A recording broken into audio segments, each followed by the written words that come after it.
Welcome to a meeting of your Planning Commission, the official local planning agency for the cities of Tampa, Temple Terrace, Plant City, and unincorporated Hillsborough County. The Planning Commission provides innovative leadership and long-range vision that contributes to the creation of a thriving, prosperous community that offers opportunity, fairness, and choice in how we live, move, learn, work, and play. For more information about the Planning Commission, please call 813-272-5940. Follow us on social media or visit our website at planhillsborough.org.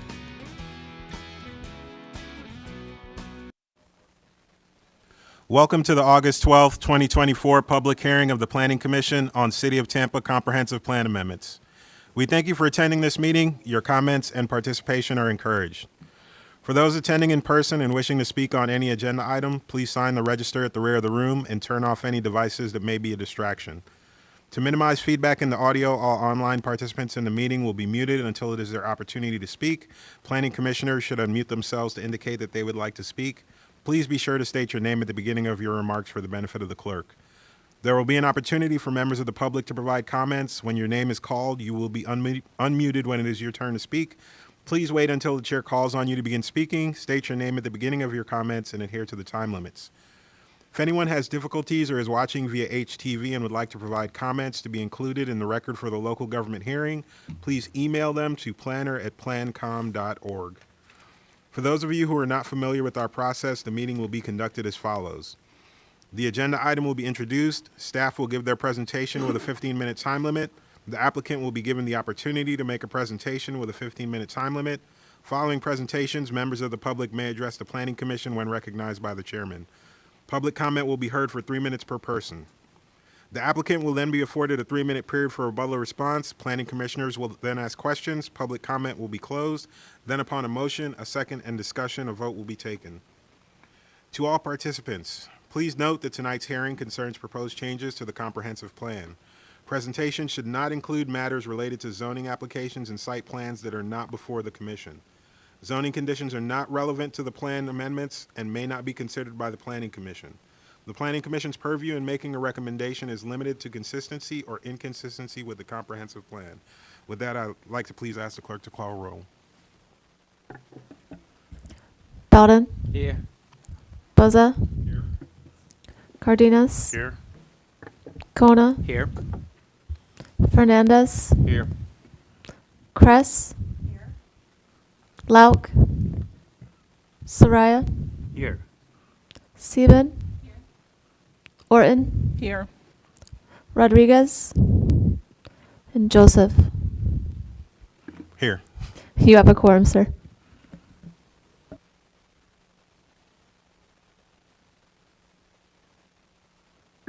All right. We have action item 2B. Oh, thank you, clerk, for the roll call, by the way. Sorry for the.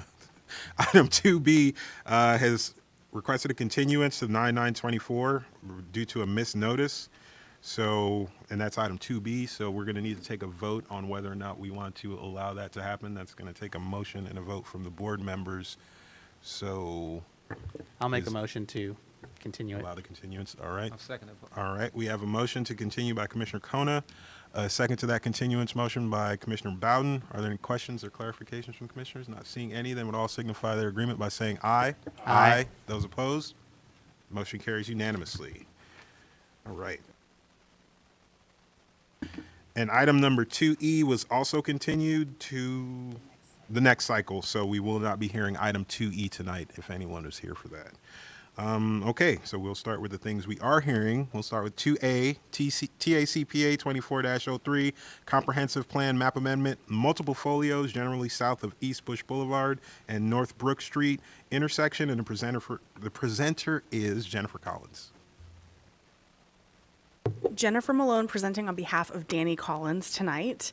So this is the Planning Commission public hearing on 2403, which is generally located between East Bush Boulevard and the North Brook Street intersection. So this is privately initiated small scale, about 0.6 acres from residential 10 to light industrial. Here's an aerial of the subject site. We have we have East Bush Boulevard to the north. We have some industrial uses, some warehousing. We have some CSX tracks to the east. The subject site kind of crosses roadways. We have North 13th, North Brooks, and then North 14th. There is an industrial user on the subject site or adjacent to the subject site already. And then as we move south, it's single-family detached residential. But as you can see, the area has a variety of uses. I also just want to point out that North Brooks Street does not connect to East Bush Boulevard, nor does North 14th Street. That connection would come from North 13th Street. And so this is in the University Planning District in the Sulphur Springs neighborhood. So we're kind of all the way up in the far corner of the city. And so we have some pictures. At this picture, we're looking west at the subject site and the adjacent residence from North Brook Street. So this house is not part of the request, but this warehouse situation is. Looking east at the subject site from North Brook Street. This is another picture looking east from North 13th. Looking west into the subject site from North 13th. Looking south along North Brook Street. So this is the surrounding area. Those are the residential uses I mentioned before. Looking west on North 13th across from the subject site. And then this is the CSX Railway adjacent to East Bush Boulevard. This is the adopted future land use map. As you can see, the residential 10 is a salmon orange color. Light industrial is immediately to the north. Community commercial 35 is the red. That's further north. That allows commercial intensive uses. And then further north from that is residential 20. And so I just want to point out on this future land use map, these parcels where my cursor is are zoned for industrial uses. However, the remaining 3 parcels are zoned for residential uses. So we kind of explain that in the staff report, how this plan amendment would bring 2 parcels into conformance, but not necessarily for the other 3 parcels. And here's the proposed future land use map showing that proposal of light industrial on all of the parcels. This would increase the amount of non-residential square footage that can be considered from about 9,000 square feet to approximately 39,000 square feet. It would remove the consideration of residential on the site. Residential is prohibited in this future land use category. It would also greatly increase the variety of uses that can be considered on the site to those that fall within that light industrial definition, such as manufacturing, open storage, those sorts of things. City of Tampa objects to the request. They are here if you have any questions. They don't have a presentation tonight, but they're ready to come up and answer any questions you all may have. So as we said in the staff report, some of the parcels are currently zoned industrial general, which is non-conforming with their underlying future land use designation. So we dug into some old maps and we found that zoning and then took place in 1979, predated the comprehensive plan. So there has been a nonconformity on just those 2 parcels. We did discuss removing those parcels from the application with the applicant, but they decided to move forward with this as one whole application. So we had to take this all as one whole application and review the impacts of the increased light industrial future land use on the entire neighborhood. And we really had to weigh that because there is some conflicting policy direction in the plan. We want to support the preservation of industrial uses. That's important to Tampa's economy. It's important for jobs, but we want to make sure we protect those single-family neighborhoods because those types of uses might be incompatible. So that's kind of where we touch on our inconsistency finding is that This would be commercial encroachment in single-family areas. This would conflict with the protection of single-family areas as a whole. The plan does want to also ensure we have an adequate supply of housing, and this would remove the potential for residential on those sites. So just to be clear, we had to review this as an entire site with all of the parcels included, even though some of them this would make them conforming, but those other parcels are still zoned residential, and we just did not think that that was appropriate for this area. So with that, it's inconsistent with the comprehensive plan.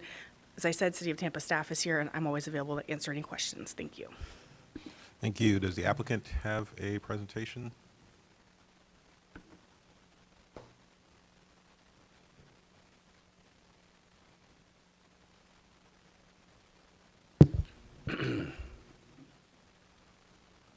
Good evening, Ryan Manassi with Johnson Pope, 400 North Ashley Drive, Suite 3100. So I'll try to be non-redundant with staff, but we're here tonight regarding multiple addresses and folios. But they do function as one zoning lot, and that's a request TACPA 2403. My client is John Messina, owner of Tampa Spring Company. Tampa Spring has been operating at this location since 1969. They utilize multiple yards and buildings for vehicle repair operations with the storage of said vehicles before and after the repairs are made, which is pretty typical for that type of use. Now, as staff outlined, we are requesting a change from residential 10 to light industrial, the LI category. And what you can see here is in the yellow outlined areas our request tonight. And also you can see the existing makeup of the establishments on site. The blue area to the north, or the top of the yellow, that's the remainder of the property. And it's obviously it functions as one overall project or operation for the auto repair business. This is a slide I made to demonstrate the existing uses, and it's probably similar to in your staff report from the Planning Commission, but what I've outlined here is the blue being single-family residential, the yellow being duplexes, and purple is commercial industrial type uses. This is a unique neighborhood which is made up of multiple uses, some intense, which abut each other. Site limits access points in the direct route for businesses north on Bush Boulevard, and that's for their main points of ingress and egress. And those points are North 13th Street and then also North Brook Street. And then also Bush Boulevard is a 6-lane designated transit corridor, which is north of the tracks that you see there above Lemon Street. I wanted to show you the zoning map because there was some discussion, obviously, about what's conforming and what's not. And as Jennifer did state, the two lots that are outlined with the cursor, if you guys can see here, those are zoned IG, and obviously they do not, they don't conform with the underlying future land use category of R10 currently. But what I wanted to make apparent was that this lot right here, this IG and RS50 lot, it's one zoning lot, so it's split zoned. And then our overall request is obviously the outlined area in red. But a little more, you could see here the zoning line is not a straight line, whereas the future land use designation line is more or less east to west. The zoning line zigzags north and south and doesn't exactly line up with the comp plan category lines, which is part of the issue tonight. This is from the City of Tampa Planning Report that was along the Planning Commission staff report. And you can see City of Tampa Planning staff utilized 2 criteria in their report reviewing these amendments. These criteria are shown in the report as being met, although they object to the request based off the expansion, which I'd like to add again is existing, because it would create compatibility issues with adjacent properties. These criteria have been established by City Council and are the standard when they act upon the plan amendments. The entire area, which includes duplexes that appear to be non-conforming with their future land use designation for density. I'm sorry, one second. Their density of R10. I apologize. Density, I'm sorry, the future land use designation for the density, which abuts the LI future land use category. This neighborhood has been adjacent to these type of high intensity uses since the beginning, and these uses exist further into the R10 area, which are not owned by our client. As I stated before, Tampa Spring has been in operation since 1969 with no issues, and this clearly demonstrates that these two uses have been historically compatible in this area for 50 years.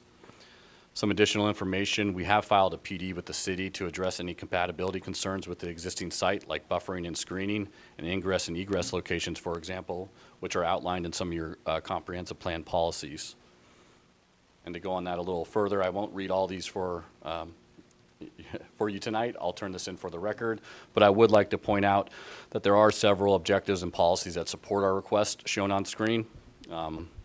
I would like to point out specifically Land Use Policy 8.9.2, which encourages the continued intensification and existence of industrial warehousing, and distribution facilities, and provide opportunities for new warehousing distribution activities in select locations to provide a range of employment opportunities to Tampa's residents. Our request promotes reasonable expansion of the LI category in this area that is uniquely categorized while maintaining the area the business has operated in since 1969. This indicates that it's not an expansion of LI into R10, but simply the preservation of the LI category and like uses in the area. You know, that's all while not losing more of our industrial lands in Tampa, which have been drastically reduced in the recent years. With that, I'd be happy to answer any questions about the request, and we'd ask for your recommendation of consistency. Thank you. All right. We had a couple people sign up in the public comment for this item, so I will start with, oh, no, that's you, Ryan Manasseh. Mark Bentley, no. I have a Robert Kelly who didn't say what he necessarily wanted to speak on. Okay. All right. And I think that's probably it. I don't have anyone else online. So did we have any comment? No, we didn't have any comment. Did you want to make a statement? No? Okay. I'll turn it over to the planning commissioners then for questions, comments, discussions on this item. Commissioner Buzzer? How do we keep, when we've had this come up several times where we have a split zoning on a same folio, how does that occur? Maybe Melissa could answer that for us. I mean, I know it's probably old maps and trying to merge things over the years, but.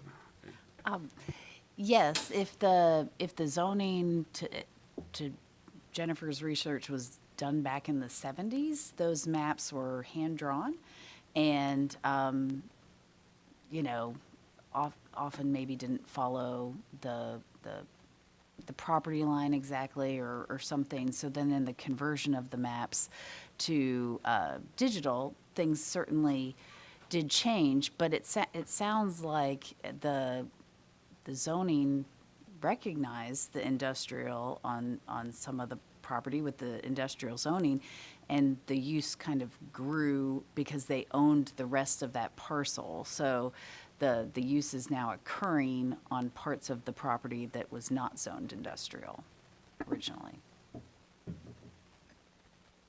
Commissioner Sieben?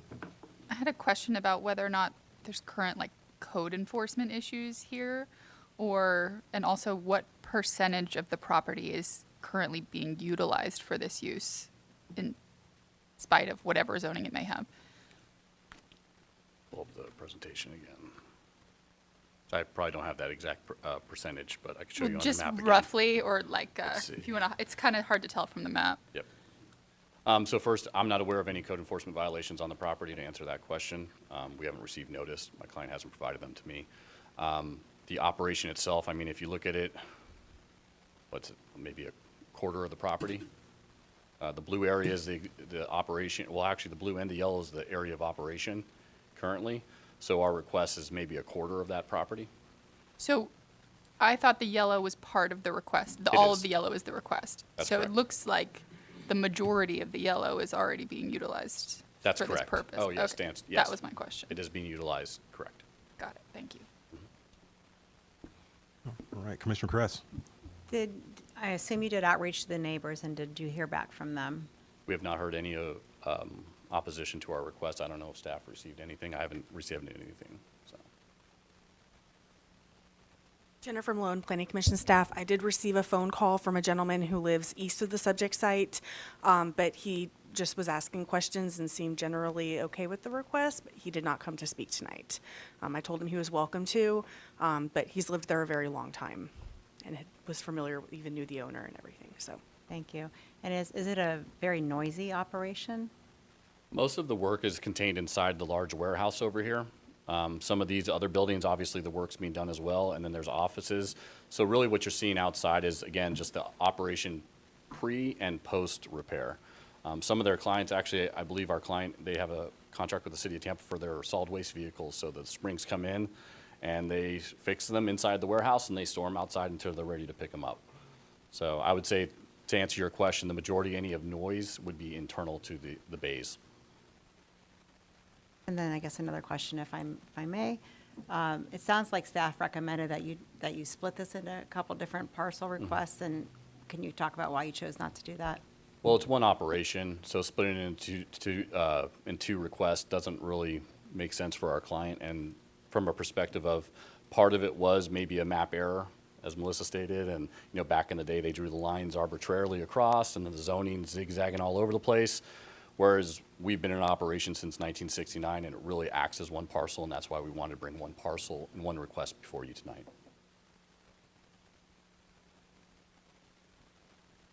And then what happens if we say no? I mean, they can't use it anymore as that they have been, or like what's the repercussion? Well, from my understanding, this is a recommendation to city council, so then if city council were to deny us, then Right. the use would be prohibited. Use would be prohibited, okay. We may have to look into non-conforming situations. I was going to ask. Yeah, is because a lot of this may is fall it into that non-conforming. Legal nonconformity, Yeah, exactly. maybe. That too, we could very well approve it, and the city council can say no, and they would still be in the same situation, because as he stated, we're a recommending body, so. Good? Okay. Thank you, Commissioner Mr. Chairman. Fernandez. I remember a lot that was very similar to this. Nobody's going to fit a house on that sliver of land there, right? So we're going to leave it as a future designation that can't be built on as residential, and then ask them to rip down part of their warehouse. Doesn't make a lot of sense to me at all. Thank you, Commissioner Fernandez. Commissioner Sieben. Just curious, but what exactly happens if they were to be a legal non-conforming use? What then?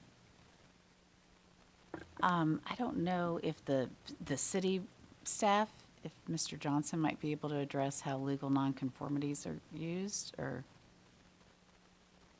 I mean, I could, from my side, a legal non-conforming use, if it's deemed from a zoning administrator to be legal non-conforming, you can exist, you could repair, you can maintain. You can't exceed a certain threshold, then you have to, demolish, more or less. Okay, thanks. All right, and before I get to you, Commissioner Suri, I just want to make a statement that if we are going to go against staff's inconsistency finding, we may need some policies to look at. I know the applicant gave us a long list of them, but I just want to throw that out there. Commissioner Suri. Yeah, just to confirm, on that yellow section, a part of it is already zoned as industrial. Is that correct? Yes, these two, I believe these are the two that Jennifer pointed out, are the IG lots. Okay. So. And then right here is part of our request. This is one single lot that has dual zones, Okay. and then this is a single lot. That's the 3 or so that she was All right. discussing. Sounds good. Thanks for clarification. Commissioner Worden. I didn't see a survey, but how close is that building to the property that has the pool? Because according to the property appraiser's map, it looks like maybe 3 feet. Is it on the property line? Does it go over the property line? What's the dimensions on that? It appears, I don't have the exact survey of the building. I know we have the PD going in. I'd have to double check that. But if it's not exceeding the property boundary. It could go to 0 lot line in IG. But then again, that single family home, this is kind of like going back to the non-conforming discussion. If that warehouse has been there, it's going to remain in its existence on that lot line. And again, the zoning for this part of the warehouse is IG. So they would follow IG standards. And that's a 0 lot line for IG standards? What is the lot line for? I don't even know if I want to, I mean, with this scenario, this warehouse is old. It's not, I think it would be in my review of this, it'd be a non-conforming situation with the warehouse. So when it was permitted. Again, they've been here since 1969. It was permitted. It would remain in its current capacity as such. Now, I can't answer you this. If that were to be demolished, like I was talking about, in like a natural disaster and it lost its let's say it was a legal non-conforming use or structure, then they'd have to rebuild and meet all current codes. I'm just curious about the house and what their setback would be, and if how Ours is close they 50. can get to the lots. So they'd be 7 foot from the property boundary. 'Cause that doesn't look like 7 feet. No. And again, you're dealing with an area of this neighborhood. I mean, there's a lot of non-conforming situations. As I stated, there's numerous duplexes that don't meet the density requirement for the R10. So they'd be in the same scenario where they'd have to go in for a formal decision, and then if they were blown down with a hurricane, they'd have to rebuild a single-family home. All right. Are there any other comments, questions, points for the applicant to discuss? Not seeing any more, then I will go on ahead and close public comment on this item and open it up to motions from the commissioners. Commissioner Kona. Yeah, I'm going to make a motion to find TACPA 2403 consistent with the comprehensive plan and the policy that I believe it's consistent is LU policy 8.9.2. I'll second. All right, we have a motion of consistency finding by Commissioner Kona citing policy 8.9.2 and a second to that motion by Commissioner Buzza. Are we okay with one policy? I know we usually try to get a couple. Typically, we also cite the objective, which would be Oh. 8.9. Okay. 8.9.2 and objective 8.9. That's good. Okay, are you okay with that? Just a second, okay. All right, so we have a motion of consistency finding by Commissioner Kona citing policy 8.9.2 and objective 8.9. A second to that motion of consistency by Commissioner Buzza. Are there any questions, comments, clarifications from the commissioners needed? All right, seeing none, then we'll all signify their agreement by saying aye. Aye. Those opposed? Aye. All right, Commissioner Joseph opposes, everyone else agrees, so is it 7-1? 8-1. 8-1, it carries as consistent. Thank you, commissioners. Thank you. All right. On to our next agenda item. Item 2C, TACPA 24-09 Comprehensive Plan Map Amendment, generally located northwest of the intersection of North Massachusetts Avenue and West Braddock Street, and the presenter is Jennifer Malone. Jennifer Malone again with your Planning Commission staff, presenting on behalf of Emily Phelan. This is TACPA 2409. This is privately initiated, small scale, at about 0.11 acres, and the request before you tonight is residential 10 to residential 20. The site is located within the Central Tampa Planning District, the Tampa Heights Urban Village, and the Tampa Heights neighborhood. It's not within a wellhead protection area, and I have an aerial of the subject site. So we are east of North Boulevard, south of West Plymouth Street. We have a park right here to the east of the subject site. I believe that's Calvin Taylor Park, and some single-family detached uses in the surrounding area. I apologize, that's Plymouth Park. And then we have a TECO substation to the north. And then this is Woodlawn Cemetery further north of the site as well. So this is looking directly at the subject site. This is looking north of the subject site, so we get that street. You can even see the TECO substation in the north. This is south of the subject site, looking east at Plymouth Playground and the adopted future land use map. So the future land use is residential 10, typically a single family detached category, with some exceptions, typically. We have recreational open space to the east and the north. That is recognizing Plymouth Playground and Woodlawn Cemetery, because a lot of the city cemeteries are in their dedicated park list, so they are recreational open space on the future land use map. The light pink is suburban mixed use 6 along North Boulevard. That allows for a little bit of a mix of uses in the surrounding area. And then we have residential 20 in the area along North Boulevard and then further south. And then here's the proposed future land use map showing the request as residential 20. The potential impacts of the site would allow the introduction of higher residential density and commercial intensity. Under the current designation of residential 10, the site can be considered for one dwelling unit or slightly over 1,600 square feet of non-residential uses if locational criteria is met. So that's subject to the locational criteria. Under the proposed future land use, they would be considered for two dwelling units or about 2,000 square feet of non-residential if locational criteria is met.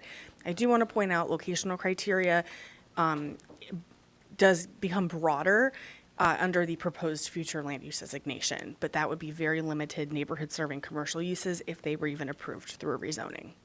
City of Tampa objects. Again, they are here to answer any questions you might have about their report that's in your packet.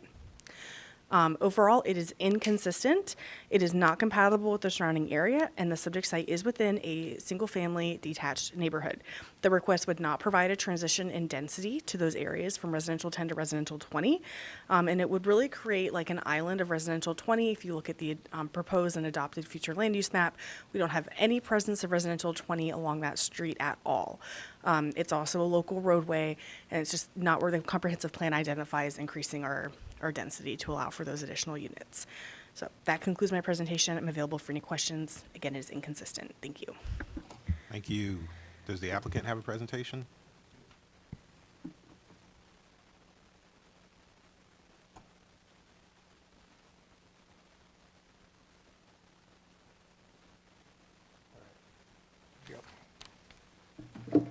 Good afternoon. Thank you. My name is Matt Sink. I'm the owner and the developer of the said lot. I'm also a resident of Tampa Heights. I've lived in the neighborhood for over 11 years.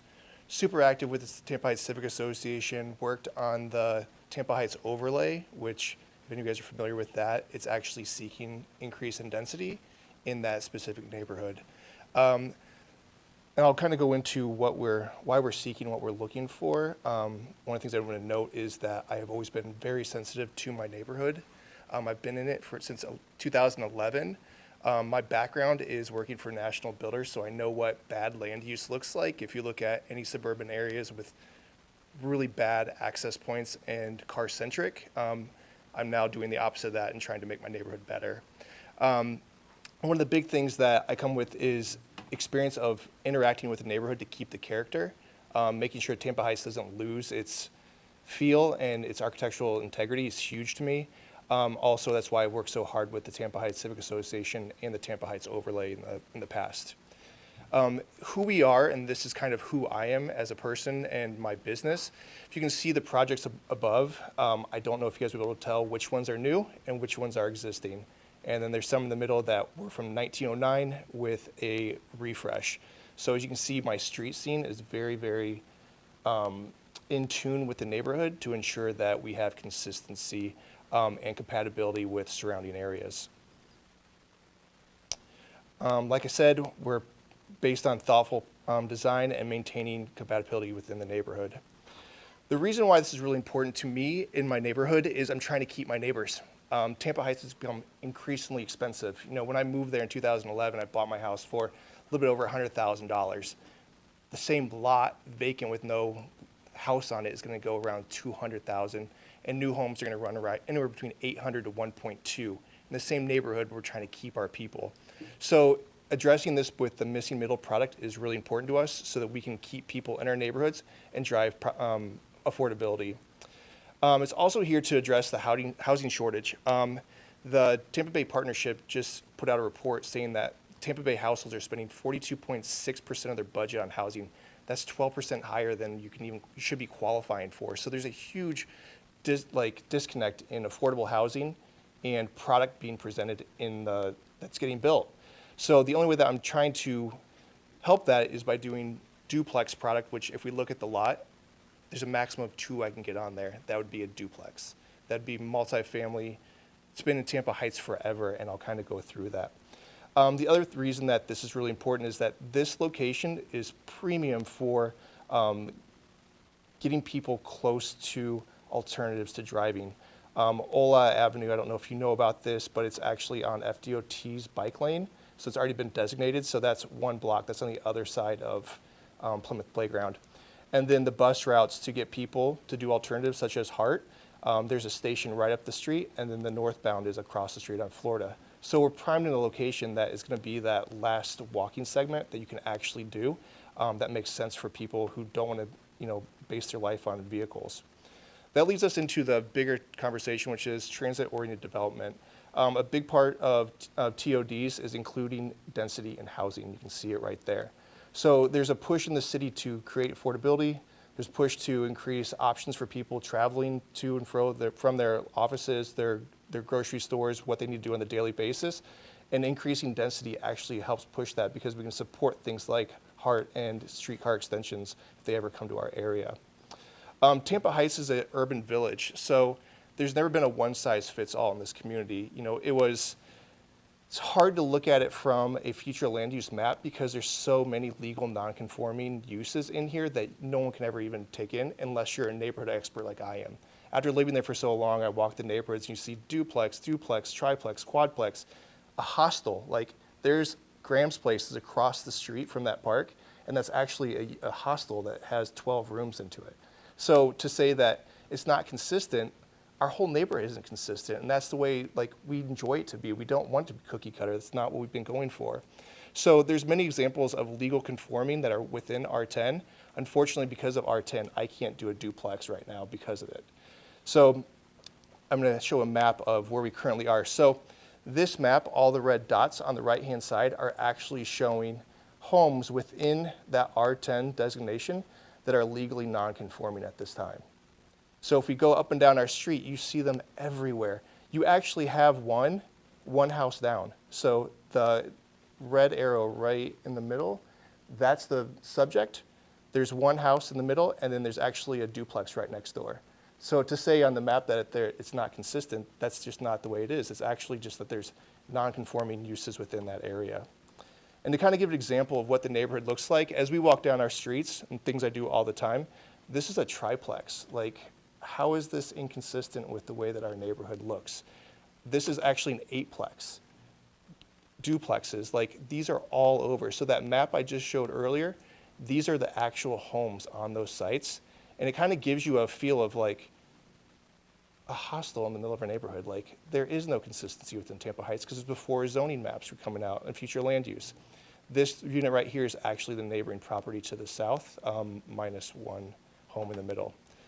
So what I'm trying to convey is that, this is what we're looking for. This is my vision. So, all of these products, this is on Columbus in the historic district. This is an example of a duplex right on Columbus, if you've seen it.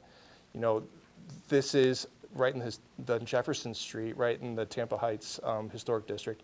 And this is in Seminole Heights over on Chelsea. So what I'm asking is to adopt this as being considered consistent based on a litany of different reasons.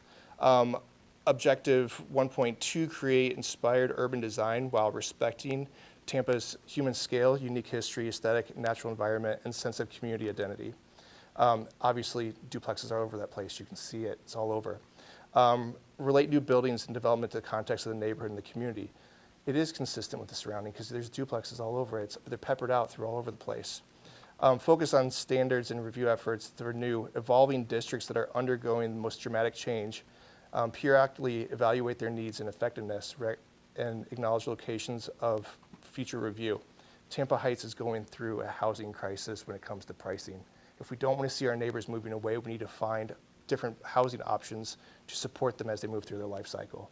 So the goal of this is, as a developer, it's harder for me to build a duplex. I would love to build a single family. It's a lot easier to do, but it's going to have a price point of $800 to $1.2 million. How does that serve my neighborhood? It doesn't. All it's going to do is make people move because they can't afford it. So when you're living in neighborhoods like Tampa Heights where we have renters, all we're going to do is price them out unless we allow projects that increase density in that neighborhood. Going on, there's encourage compact, higher density development that's compatible with the surrounding characters. Like I said, the maximum on this is going to be a duplex. So there's not going to be a huge change to the character of our community based on that. And if anything, it's going to enhance the number of people who can actually call our neighborhood home. encourage development and retention of diversity and multifamily housing types to meet the needs of Tampa's present and future populations. This one hits it right on the head. Like, how are we going to get people in our neighborhood to stay there if we don't have affordable product? So huge number of different reasons why we can keep it in here. I listed them at the end to kind of go through an outline of why I feel that this site is prime location for a multifamily project like this. One thing to note, a part of the Tampa Heights Overlay District is that there are going to be some requirements that are going to be requested by council. So that kind of keeps me in the rails of what I can do too, right? So if I can get 2 here, that's not done with this process. I still need to go and do the change of zoning to get the RM18 or RM24 for this site. So there's still going to be another hearing that I'm going to have to go through with City of Tampa in the future on this. Thank you guys so much. I really appreciate it today. All right, thank you. Let me see, public comment now. I don't believe to see Matthew Sink is this applicant. I'm going to try you again, Mr. Kelly, because, okay, all right. And I have someone on the list here. I have a Thomas Miller. Is Thomas Miller here? They have the City of Tampa, but didn't really list what it was for. Going once, going twice. All right, we tried it. I will turn it over to the commissioners then for comments, questions, discussion. Commissioner Conan. Yeah, I know the City of Tampa didn't want to comment, but I'd like to know why a project like this that you guys don't support. I'm curious. You're going to have to come to the mic. Evan Johnson, City Planning. Just for the record, I didn't have any issue with commenting. No, I think at the end of the day, the current comprehensive plan, speaks very much to this issue of R10 and transitions from corridors. So if you look at the policies now, more policies than not are going to say that you're going to be putting an island in the middle of an R10 right now. Now, we are going through an update process, and through that update process, we're hopefully broadening the opportunities for this type of missing middle housing. Right now, we got to work with the comp plan we have. And ultimately, we saw it as setting a precedent, so that's why we agreed with the Planning Commission. So what happens to all those properties that are obviously right now in non-conforming to their Well, zoning? if they're legally non-conforming, then at the end of the day, then it's kind of going back to the last one that we had earlier case, which is if it is destroyed via natural disaster or some other issue, they would have to build back. They're not going to keep their non-conforming use. So ultimately, yeah, they've been grandfathered in. The neighborhood is a mix of everything from 1905 to, 1980s and 90s to brand new stuff. So that's where a lot of those come from. Good. All right. Are there any other thoughts or questions, Commissioner Fernandez? Let's see. No. If thank you, Mr. Chairman. I might be wrong, but isn't this entire area now eligible for ADUs? Yes, it is. Okay, so that's sort of a duplex in a way. Single ownership, single property ownership, Yeah. but yeah, you could have 2 units on it Yeah, with an ADU. okay. Yes, sir. Yeah, thank you. All right. There, Commissioner Kress. I don't really have a question, just a comment that this seems like a really great place for density. I'm pretty familiar with the Tampa Heights neighborhood. It is a little bit of a mishmash, so I don't think this would look too out of character. Sounds like it'll be well-designed and keeping in neighborhood of the keeping in feel of the historic view of the neighborhood. So I'm supportive of consistency. I see Ms. Zornita moving in response. Well, I just wanted to point out that there's nothing about the plan amendment that requires them to build that kind of design of structure. And certainly through the plan update process, we've heard quite a bit of reaction to folks in some of these single-family neighborhoods with the concerned about the increase in density, which is why largely the plan today and moving forward guides that towards being on the major corridors. So like North Boulevard or Tampa Street would be the areas where we're kind of focusing and directing additional density so that the interior of the single-family neighborhood stays more with the character. So I just wanted to share that we're not anti-additional density. We definitely see that Tampa Heights is in the crosshairs of a lot of new development that's going to be coming, but Typically, our policies are calling for along those corridors, having the highest density, transitioning downward into the interior of the neighborhood. Our TOD, for example, will be looking at less than a quarter of a mile, and this site's about 3/10 of a mile or more to Tampa Street, which would be the closest real like bus rapid transit area. If I may just comment on that, so makes total sense. But to me, when you're on the main corridor, you would probably have 10 units or more. This 2 units feels like a pretty good transition to me. So I feel comfortable with that.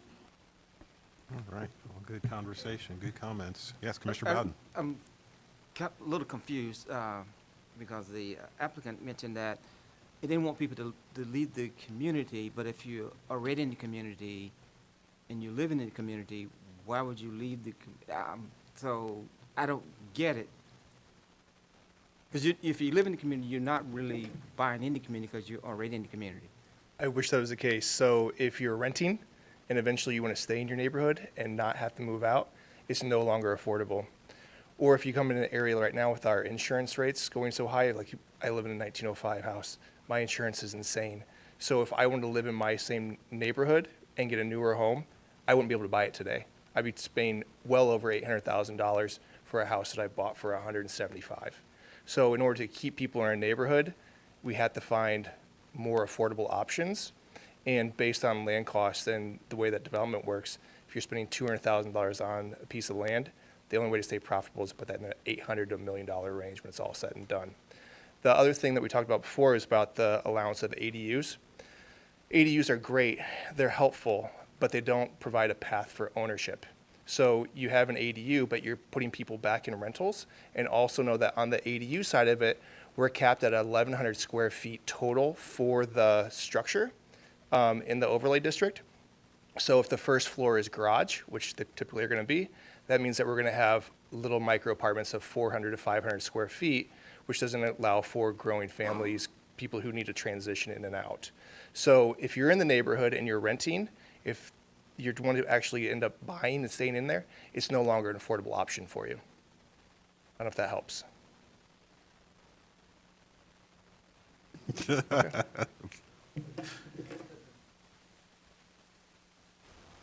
Not everybody who lives in Tampa Heights are owners. Like that's kind of what we're getting at. Yeah. All right. Commissioner Cardenas? Well, I was just going to maybe, so it makes sense in my mind. You start out, you're renting, maybe you get married, you start having children, you want a little bit of a bigger place, you'd love to stay in the neighborhood. Maybe you want to buy at that point, but you can't afford it. So I think that it's kind of like the path as you, yeah. No, Okay. No, I understand and been in that position myself, but I can afford what I can afford. That's my thought process. All right. So Commissioner Cardenas. I've sold a lot of houses in this neighborhood, just these areas, and you're in an area where the majority of the homes were originally 2-1s, and over time people have kind of developed them into being these mishmash of a 2-1 plus something that they added to it to make it a 3-2, and the houses, I feel like the majority of the time when I see them, they're more so owned by single adults that purchase them. It's their kind of first home that they move into. But once they start having families and stuff, they're trying to move on to something else that is a larger home where it's more comfortable for them to live in. So, and I mean, that is a good majority of the homes in these neighborhoods. So, you know, something like this kind of provides a mix in the middle of that, especially because those are usually older structures that, you know, have crawl spaces and require a certain amount of maintenance that most people can't figure out how to really maintain the right way. So, you know, this does provide an avenue for a good in-between where you're, you know, in other neighborhoods, you're finding those larger single-family homes that are going up. But when you've got a property like this that's right next to North Boulevard isn't that bad, but when you get farther over to North Ola or mainly Tampa Street, you know, they're getting smaller and smaller and just kind of a little bit more, less full-on single family. All right. Before I get to you, Commissioner Sieben, I wanted to say that if we're going to go against staff, remember, we're going to need some policies or some objectives. That was really my question. Like, I don't know how we come up with a consistency finding here based on the comp plan. Like, it just feels like we're spot zoning because we like the neighborhood. Like, I get it, and it's, you know, everybody wants to see more development in Tampa Heights, but how do we make that argument based on the comp plan? I'm looking up the policies that I wrote down that the applicant mentioned. They mentioned objective 1.2. Just trying to get to it so I can tell you what that says. I more so mean, like, I guess Yeah. my question wasn't really exactly what are the policies. It was more so, is this something that we can do as you know, the planning commission? Like, is that, I mean, you know, I haven't really seen before, like, ordinarily there's neighboring, you know, uses that lend themselves to something, you know, like a requested use, that are in the future land use map, for example. So I don't know, I guess I just haven't seen this done before. Is this something that is within our purview? I mean, certainly you can the planning commission can make a recommendation for consistency. That is within your purview. I think to your point, you're echoing some of staff's concerns that once you introduce this into the neighborhood, then all of a sudden the entirety of the neighborhood, you know, it makes it harder to say no to the next person and the next person. And, you know, pretty soon you have the whole neighborhood converted to residential 20. That may not be a bad thing. It's just that this is the first one, and so certainly sets up that potentially makes it easier for the next lot to ask for it. I guess this question's for the applicant. Did you talk to any of did you have like a meeting with anybody? Did anybody contact you or staff, I guess, about this application? Yes, ma'am. Thank you. Actually, I have a letter from one of the neighbor directly right next door. It's a letter of support for it. I also work closely with the Tampa Heights Civic Association, so I've been in their land use committee meeting before and brought this forward to them. So my outreach to the neighborhood is pretty intense. Has staff heard anything about this? Jennifer Malone, Planning Commission. I didn't receive any calls about, or I take that back. No, not about this one. There's another one we received a call about, not about this one that was here tonight. Thank you. Thank you. All right. Are there any other? Yes, Commissioner Kona. Yeah, I agree with Commissioner Seabian about, you know, spotting it and making it, you know, going against staff on something like this. But to me, the whole area is zoned incorrectly. It should be R20.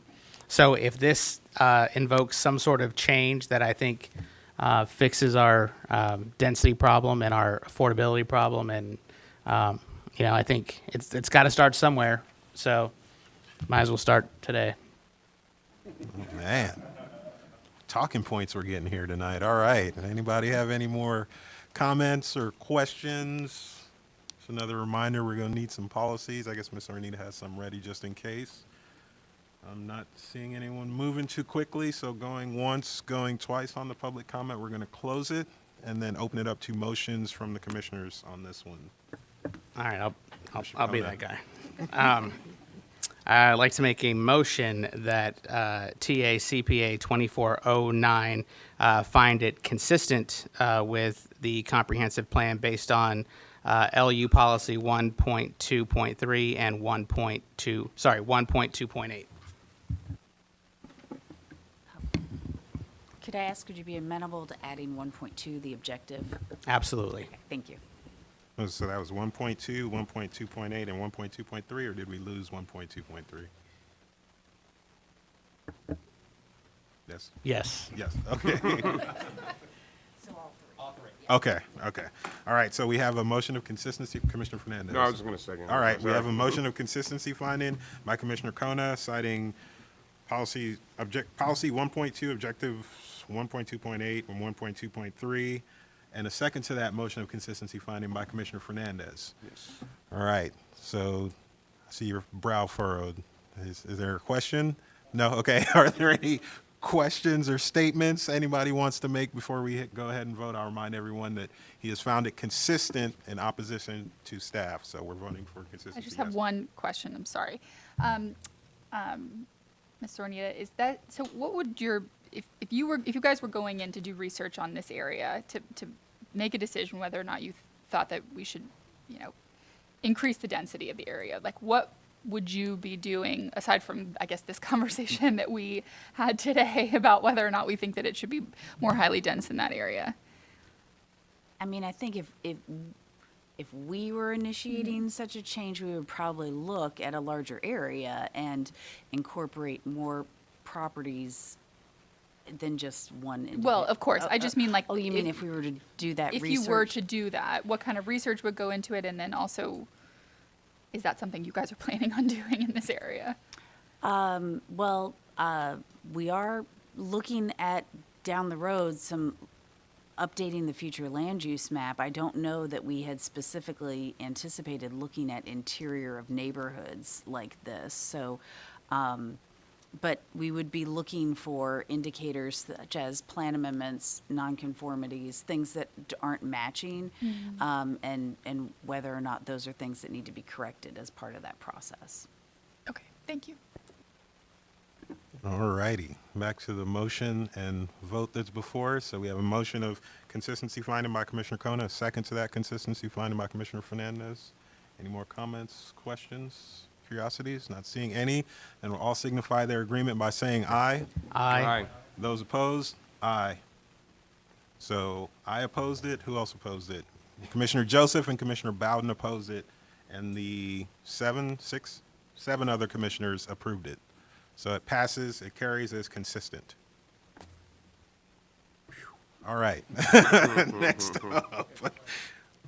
Yes, Commissioner Sharia. Just had a clarification because we, as an advising board, it's more like a question about who comes first, chicken or the egg. So as a planning commission, is that something we come up as an idea? Okay, we see like a lot of applicants applying for increased density, or it has to come from the citizens, they keep applying and the neighborhood changes automatically down the road? So when we are in the process of updating and have the capacity to do proactive comprehensive plan amendments, we look for trends in certain areas to see or things that are identified through neighborhood or community plans that need to be changed. So yes, we like to try to be proactive on those things, but it sort of depends on the agency's capacity to do so. Okay, thank you, appreciate that. All right, on to our next item of business, and our final one. Item 2D, TACPA 24-10, Comprehensive Plan Map Amendment 2101 West Main Street, and the presenter is Jennifer Malone. Jennifer Malone again with your Planning Commission staff. We are here for 2410, which was at 2101 West Main Street. So this is publicly initiated by the West Tampa Community Redevelopment Agency. Small scale, about 0.22 acres, and the request before you is community commercial 35 to recreational open space. So here's a map of the general location: Central Tampa Planning District, West Tampa Urban Village, Old West Tampa neighborhood. Here's an aerial of the subject site. We're north of Interstate 275 at the corner of West Main Street and North Albany Avenue, east of North Howard Avenue. So this is the heart of historic Old West Tampa. And when you see the site pictures, you'll see a lot of those old buildings right up against the street. It still has a lot of that character in this area. So this is looking towards the subject site from North Albany Avenue. I'm looking into it. I also need to point out, this was under public ownership until the CRA bought it in 2021, but it was operating as a park for the community, even though the city did not own it. So now that the city and the community redevelopment area have purchased it, that is the intent of this future land use change, is to get it the correct future land use since it is in public ownership. I just realized, because you're going to see pictures of a park, so like it's currently existing. So this is a picture as we look at the subject site, and then we took this one over the fence. And then this is West Main Street. Again, you see that commercial character and the historic character along West Main Street facing towards North Howard Avenue. And then this is the southeast corner of West Main and North Howard. The subject site was behind me. We see Interstate 275 there in the distance. The adopted future land use map, Community Commercial 35, that's what we see all along this corridor, the West Main Street corridor and to the south, and then all along North Howard Avenue, excuse me. Thank you. Residential 20 to the north of the subject site. Further north is residential 35, all the way up here at Spruce. And then this shows the proposal of recreational open space on the site. This would remove the potential generally for residential and commercial uses not associated with park operations. So any sort of use like that, there's not really a maximum because we take it as it comes if it's associated with park operations and look at it in context with the surrounding area depending on what that is. And the plan supports the preservation and creation of parkland. And the City of Tampa, it's consistent. The City of Tampa is here to give a presentation on this, so I will turn it over to them.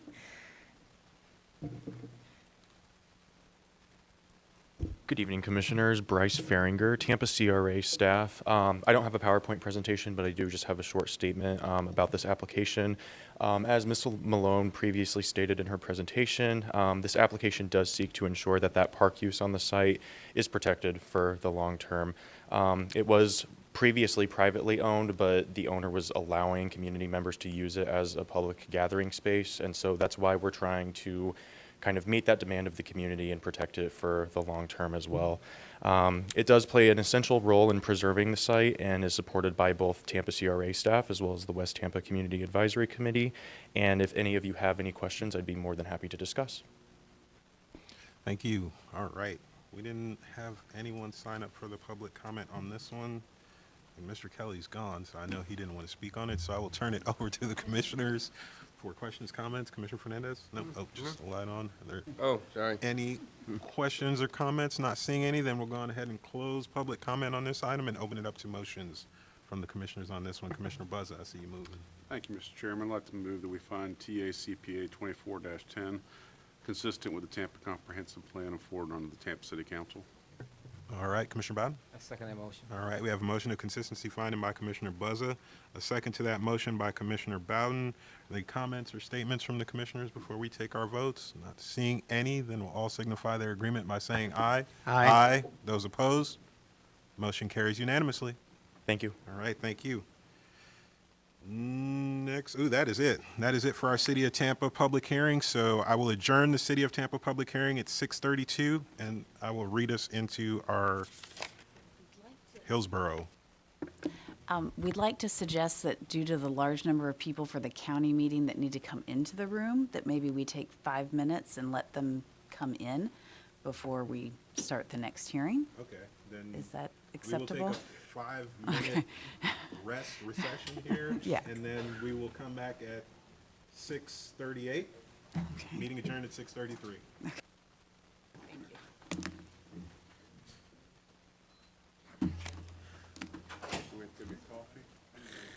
I guess. I don't know. Wow.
Welcome, everybody, to the August 12th, 2024 public hearing of the Planning Commission on Hillsborough County Comprehensive Plan Amendments. We thank you for attending this meeting. Your comments and participation are encouraged. For those attending in person and wishing to speak on any agenda item, please sign the register at the rear of the room and turn off any devices that may be a distraction. To minimize feedback in the audio, all online participants in the meeting will be muted until it is their opportunity to speak. Planning commissioners should unmute themselves to indicate that they would like to speak. Please be sure to state your name at the beginning of your remarks for the benefit of the clerk. There will be an opportunity for members of the public to provide comments. When your name is called, you will be unmuted when it is your turn to speak. Please wait until the chair calls on you to begin speaking. State your name at the beginning of your comments and adhere to the time limits. If anyone has difficulties or is watching via HTV and would like to provide comments to be included in the record for the local government hearing, please email them to planner@plancom.org. For those of you who are not familiar with our process, the meeting will be conducted as follows. The agenda item will be introduced. Staff will give their presentation with a 15-minute time limit. The applicant will be given the opportunity to make a presentation with a 15-minute time limit. Following presentations, members of the public may address the Planning Commission when recognized by the chairman. Public comment will be heard for 3 minutes per person. The applicant will then be afforded a 3-minute period for rebuttal or response. Planning commissioners will ask questions. Public comment will be closed. Then upon a motion, a second, and discussion of vote will be taken. To all participants, please note that tonight's hearing concerns proposed changes to the comprehensive plan. Presentation should not include matters related to zoning applications and site plans that are not before the commission. Zoning conditions are not relevant to plan amendments and may not be considered by the Planning Commission. The Planning Commission's purview in making a recommendation is limited to consistency or inconsistency with the comprehensive plan. With that, I'd like to please ask the clerk to call roll. Bowden, Here. Buzza, Cardenas, Here. Kona, Here. Fernandez, Here. Kress, Soraya, Here. Sieben, Orton, Here. Rodriguez, Joseph. Here. You have a quorum, sir. Thank you. All right. First item of business is 2A, HCCPA 23-09, Comprehensive Plan Map Amendment, 1005 North Kingsway Road, and the presenter is Tariq Royal. Yeah, thank you. Good evening, Tariq Royal, Planning Commission staff. I'm here to discuss HCCPA 23-09 at 1005 North Kingsway Road. This is a privately initiated small-scale amendment for one parcel located on 14.47 acres. The applicant is requesting to go from residential 4 to community mixed-use 12. The site is located within the Sefner Mango Community Plan as well as the urban service area. The subject site is not located within the wetland protection area. As you can see on this map, the plan amendment site is in the northeast quadrant of the intersection of East US Highway 92 and North Kingsway Road. Directly to the west across North Kingsway Road is Burnett Middle School. To the north of the site is Higginbotham Park. Further northwest corner is Interstate 4, and south of the school are light commercial uses. The amendment site is currently vacant and surrounded by residential uses to the north, east, and south. Here's the east view of the property from East US Highway 92. The subject site is on the right and currently vacant, and large buildings in the background belong to the middle school. And here's a west view of the property from East US Highway 92. The subject site is on the left side. Here's a quick shot of the intersection of East US Highway 92 and North Kingsway Road. The subject site is on the right side. Here's the south view of the property from North Kingsway Road. The subject site is on the left.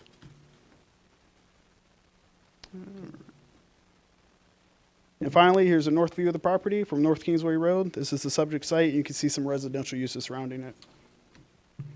The site is currently designated as residential 4, with public, quasi-public to the west, residential 1 in the north corner, and other residential 4 designations surrounding it. This is a wide view to show how close the site is to the urban service area boundary, which is the blue line. Beyond the boundary, you'll find some agricultural uses. The applicant is requesting to change the designation to Community Mixed Use 12. As you can see, the color of the map is darkened to show the updated category shift. The existing residential 4 category allows for the consideration of 57 dwelling units and approximately 157,000 square feet of commercial uses. Under the community mixed-use 12 category, 173 dwelling units and approximately 315 square feet of commercial uses may be considered. Additionally, the proposed amendment would potentially allow for the consideration of commercial intensive and manufacturing uses under a CMU 12 designation. Non-residential uses would be subject to locational criteria. Planning Commission staff has reviewed the proposed application and found it to be inconsistent based on the goals, objectives, and policies of the Hillsborough County Comprehensive Plan, including Policy 16.2, relating to the gradual transition in density and intensity between uses, Policies 1.4, 16.1, 16.3, and 16.8, relating to the integrated and compatible development, and Policy 18.1, as well as Policy 12-1 of the Sefner Magno Community Plan, relating to compatibility. This item was sent out for agency review and received no objections. With that, Planning Commission staff recommends the proposed amendment HC CPA 23-09 be found inconsistent with the goals, objectives, and policies of the unincorporated Hillsborough County Comprehensive Plan. And that is my presentation. I'm here for any questions. All right. Thank you. Yep, thank you. Was there an applicant? It's privately initiated. Yeah. Does the applicant have a presentation? Please.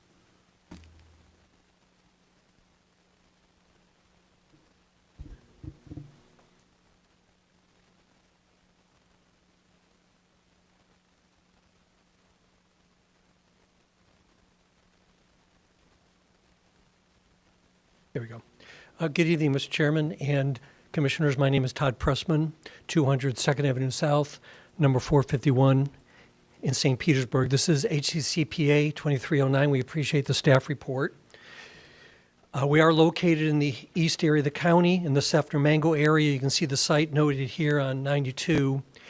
The site is predominantly characterized by surrounding residential and the Burnett Middle School, which is right across the street from the site on Kingsway. Issue is R4 to CMU 12 on 14.47 acres. The goal, Mr. Chairman and board members, is a veterans community living center at 200,000 square feet. Now, this is a bit of a new use. It's something that we haven't seen before, but is coming through in other areas of the country. It is a project that is promoted, handled, managed, and paid for by the Veterans Administration. It's in a sense, a nursing home for veterans where they may stay for a short time or, in rare instances, the rest of their lives. It's a place where veterans can receive nursing home level care, which includes help with activities of daily living, skilled nursing, and medical care. So that is the goal, and that is the precise goal of what's proposed under this application. You saw the future land use map. Everything is basically R4 other than the PQP, which is public, semi-public, right across the street on Kingsway. Now, PQP is a very interesting category because when you look at this particular circumstance, the school, Burnett, we have it at 733 students and staff, as reported on the internet. That's a pretty big impact. Every day, 733 students and staff coming and going at tremendous peak times. And PQP, under your definition, includes quasi-public uses like hospitals, schools, clubs, major regional district community recreational services, tourist attractions, transportation facilities, big, huge, impacting uses, which basically Burnett pretty much is meeting that category and that level of use. Well, interestingly enough, when you look at your listings of PQP, this is your handout, and you look at PQP right here, where it lists density, it says none, and where it says FAR, it says not applicable.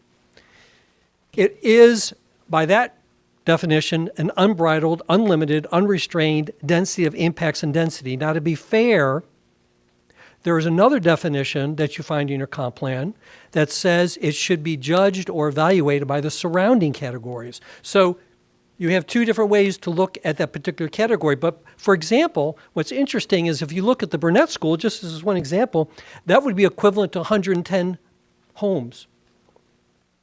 But there's 733 people coming and going. So that PQP has a lot of flexibility to it, just as an example of this one particular intersection. Now, the site is zoned under commercial. It's zoned for 156,816 square feet. That was done quite some time ago. That's the existing PD. Has a lot of entitlements. I'll just leave it at that point. But when you look at the corridor is almost completely CG. You see our site there, which is also CG. And when you look at the entire corridor in the immediate vicinity, that is also very intensive as CG.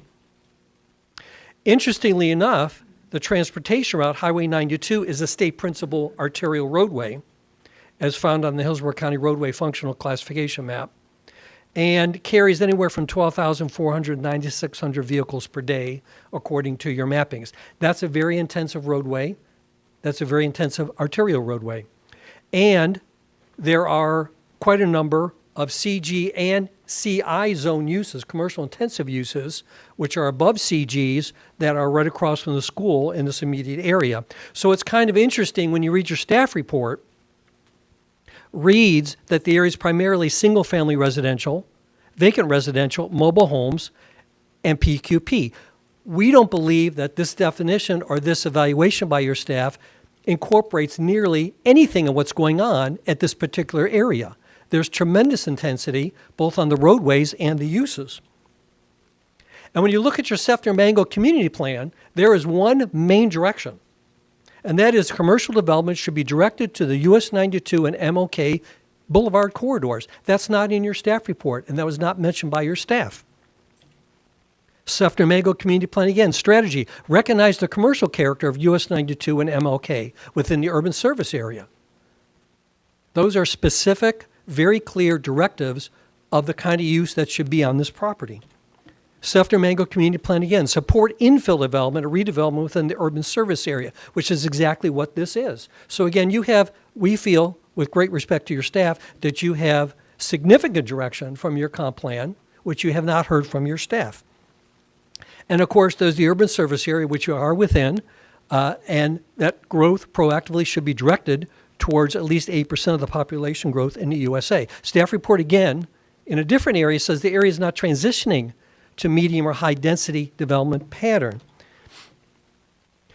Comprehensive Plan Policy 2.1.6, very important, offer incentives for higher land use densities and intensities along transit emphasis local service corridors.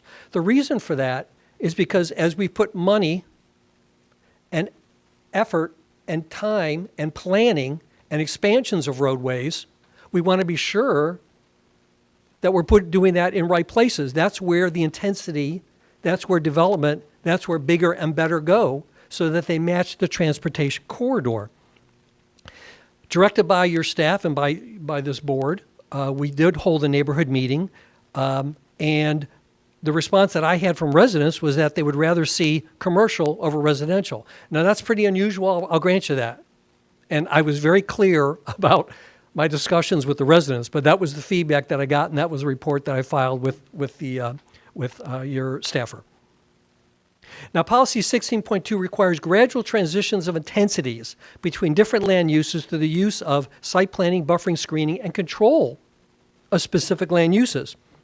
So when you look at Burnett Middle School, which is a tremendously impacting use, over to this site, which we feel as a quieter ALF for veterans, exclusively for veterans, is a far better transition to all that residential than the very impacting, loud, active usage you're going to have from CG, which are permissible under approval from many years ago. Strip centers, 24 hours a day. There are a lot of restrictions, but there are very intensive commercial general uses that would be many times more intrusive, many more times impacting to the residential. So with that, we appreciate your attention, we appreciate your consideration, and your time here this evening. Thank you. Thank you. All right, we had a couple people sign up for the public comment on this item, so we will start off. I don't think we have anyone online. Someone signed up for online, but they signed up in person, so I'm assuming she's here in person too, so I'll double check it though. We will start off with Grace McCummins.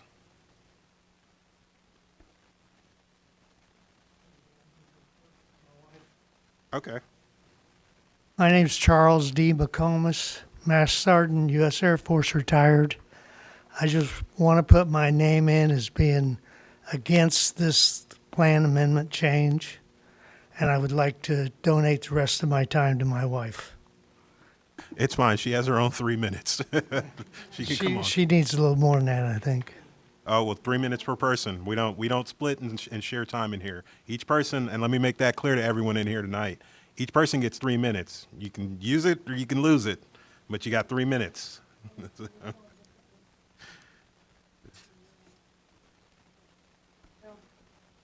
Mr. Pressman already knows that I don't live near the property, but I am interested in the community plan since I was one of the formers of our community plan. I don't know how to work this thing. Can you state your name for the record, please? Okay. Oh, yeah, that too. Thank you. My name is Grace McComas. I live at 805 Old Darby Street, and I know that's about a mile away from this business, but I do use this intersection almost every day for something or other, our duplexes that we have to go to, the library, anything we go to. So I am interested in supporting and protecting our community and the community plan, not because I'm a neighbor of this area. Mr. Pressman said that there's a lot of commercial. With this little thingy, oh, there it is, okay. This is their map from the presentation, and you can see the commercial. There is a food mart on this little corner across from his property. I'm sorry. That is an empty lot that has now been cleared, and they're building self-storage. They had that permit since 2013, I think. So now they're working on it. This is the little food mart. Over here is a little business all to the very far side of Burnett Middle School. It's a contractor's office, plumbing contractor's office, and he gets all kinds of parts and things for fixing plumbing. And then the Family Dollar Store on the corner of Parsons and Highway 92. Across from that is a brand new RV storage place, and on the west side of the south side of 92 is a Circle K. Across from the dollar store on the northwest side is an empty piece of land, a vacant piece of land, and an auto repair shop. That hardly seems like an extensive amount of commercial in the area. The housing does go, of course, here is these urban service line, but the single-family housing goes far beyond that in what is still urban service area, and I don't know why that line is there, but it's been, the urban service area had been extended for a 96 home project on the north side, and we live a little bit further in that area and all the way to the lake that's in the rural area, actually in the rural area. Right behind our house is a small subdivision, not too many homes, maybe 35, 40, and that's the end of the urban service area. But it's all housing all the way down I-92. Actually, I'm opposed to this amendment mostly because of the density. Is there any way to guarantee that what he just said about the VA is what they're going to do there? Because once they get the zoning, they can do what they want with the zoning, and they can sell it, and that zoning is with it. So we have no control that they're actually going to do what they say they're going to do. Not that I think he's lying. I'm just saying there's no control. The people that own the property Ms. McComas, are car lot people. Your time is up. Could you wrap it up for us? Oh, boy. Well, it's kind of a... Anyway, in the community plan, we have stated that we wanted intense densities, and light industrial would be allowed in this SMU 12, and we have that stated specifically that it would be west of 579, and this is far east of 579. Also, it's inconsistent, it's non-compatible, and it is the last of our transitional area in Sefner. And this would not make it transitional. It would be higher intensity than the urban and the rural in between that's on either side of it. So I hope that you will find it inconsistent. You've got a planning commission that does a wonderful job. Your staff is fantastic always. If you don't want to listen to them, why have them? And why do you let us All go right, through Ms. years of McComas. making a I'm going to have to ask you to sit down now. You've gone pretty far beyond your time. Thank you for your comments, though. And I'd like to remind everyone we have to be fair to each other. When someone goes over, you're taking someone else's time because this board doesn't sit here all night. We're just a recommending board. There's still a final decision to be made by your county commissioners. Okay, so let's all be respectful to each other. 3 minutes per person. Next up, we have Todd P. or D. Oh, that's Pressman. Oh, sorry about that, Pressman. Charles McComas already went. Who do we have left? Michelle Van Loan.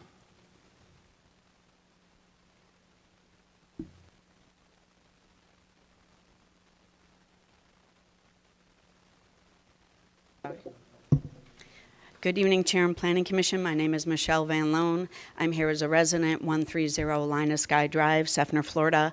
Before I start with my comments for what I brought prepared with all due respect to Mr. Pressman, increase in density does not mean all increases in density and all increases in density.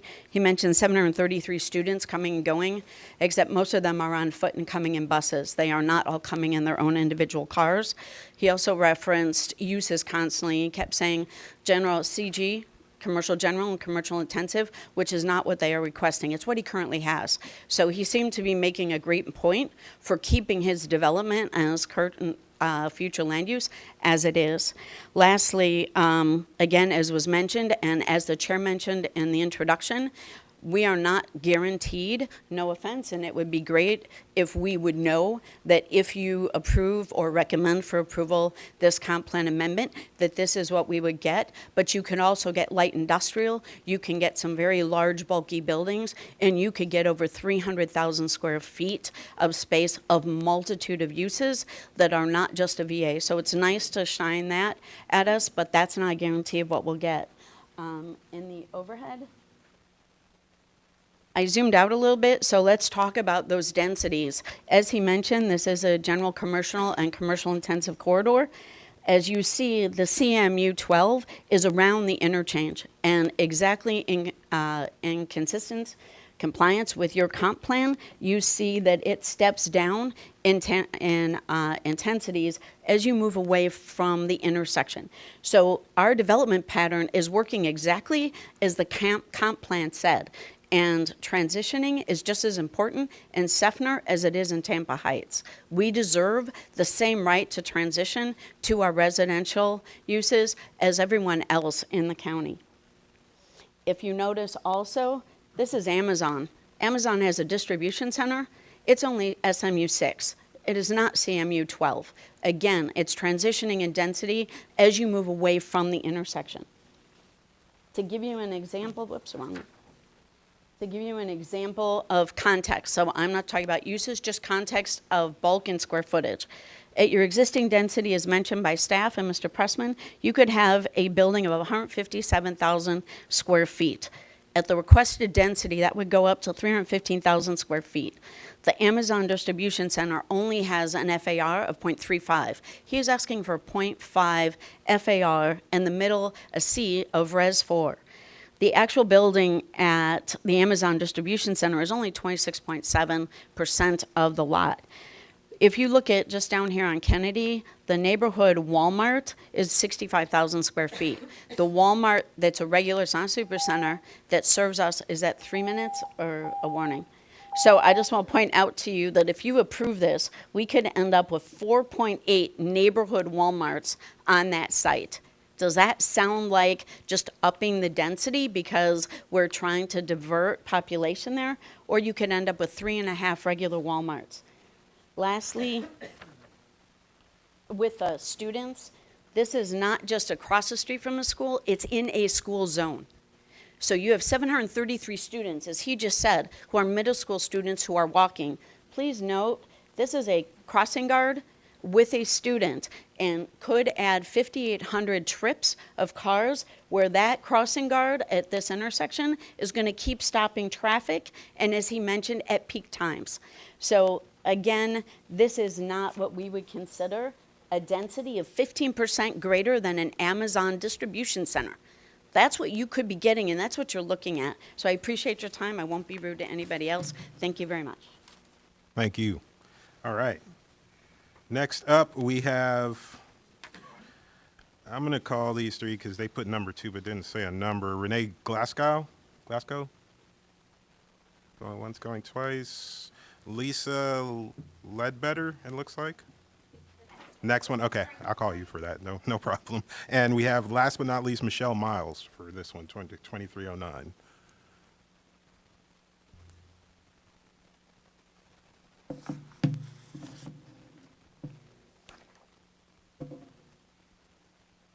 Hello, my name's Michelle Miles, 412 Vinekeeper Court, Seffner, and a lifetime resident of the unincorporated Hillsborough County. In 2012, my husband and I researched the Seffner Mango land use prior to purchasing our current 1-acre home in a rural community. We knew our neighborhood would continue to grow, but never did we expect the growth to include multiple light or heavy industrial commercial businesses that could devalue and detract from our community's charm and lifestyle. It's disheartening as a Seffner resident to witness more industrial businesses that are intruding our community and that we have always enjoyed. We chose Seffner for a specific reason: agricultural land combined with residential homes, grocery stores, pharmacies, gas stations, a public library, all within minutes of access. My drive includes country views of cows, horses, goats, chickens, and strawberry fields. Tonight, my family's respectfully requesting the Planning Commission Board to adopt the resolution diligently prepared by your staff in support of the Seffner Mango Community Plan. Please deny that privately initiated plan amendment to be inconsistent and uphold the unincorporated comprehensive plan. To applicant Todd Pressman represents owner AMQ International Corporation, and their listed address is the same and owned by Salem Holdings per the Hillsborough County Property Appraiser's Office. And that business and that address is located across the street from Armwood, not far down the street on 92, and operates Evo Motor used car dealership. So I have to ask, is the true intention for a veteran's use? Please. I have to truly question that. Our community already has existing auto stores, and we do not support increased light or heavy industrial commercial businesses that would impact negatively our children, schools, public facilities, businesses, and the surrounding new and well-established decades of residential homes. I respectfully request that you please allow our community to continue to flourish and grow in a positive, healthy direction. I thank you for being the gatekeeper and the public stewards of our cherished community. Please support your staff's recommendation and find 1005 North Kingsway Road, request inconsistent with the unincorporated Hillsborough County Comprehensive Plan. Thank you so very much again for everything you do for us. Thank you, ma'am. All right, that's all we had signed up in the public comment, so we will turn it back over to Mr. Pressman now for responses.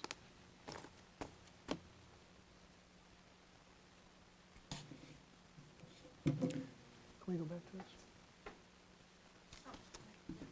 Oh, there it is. Okay, thank you.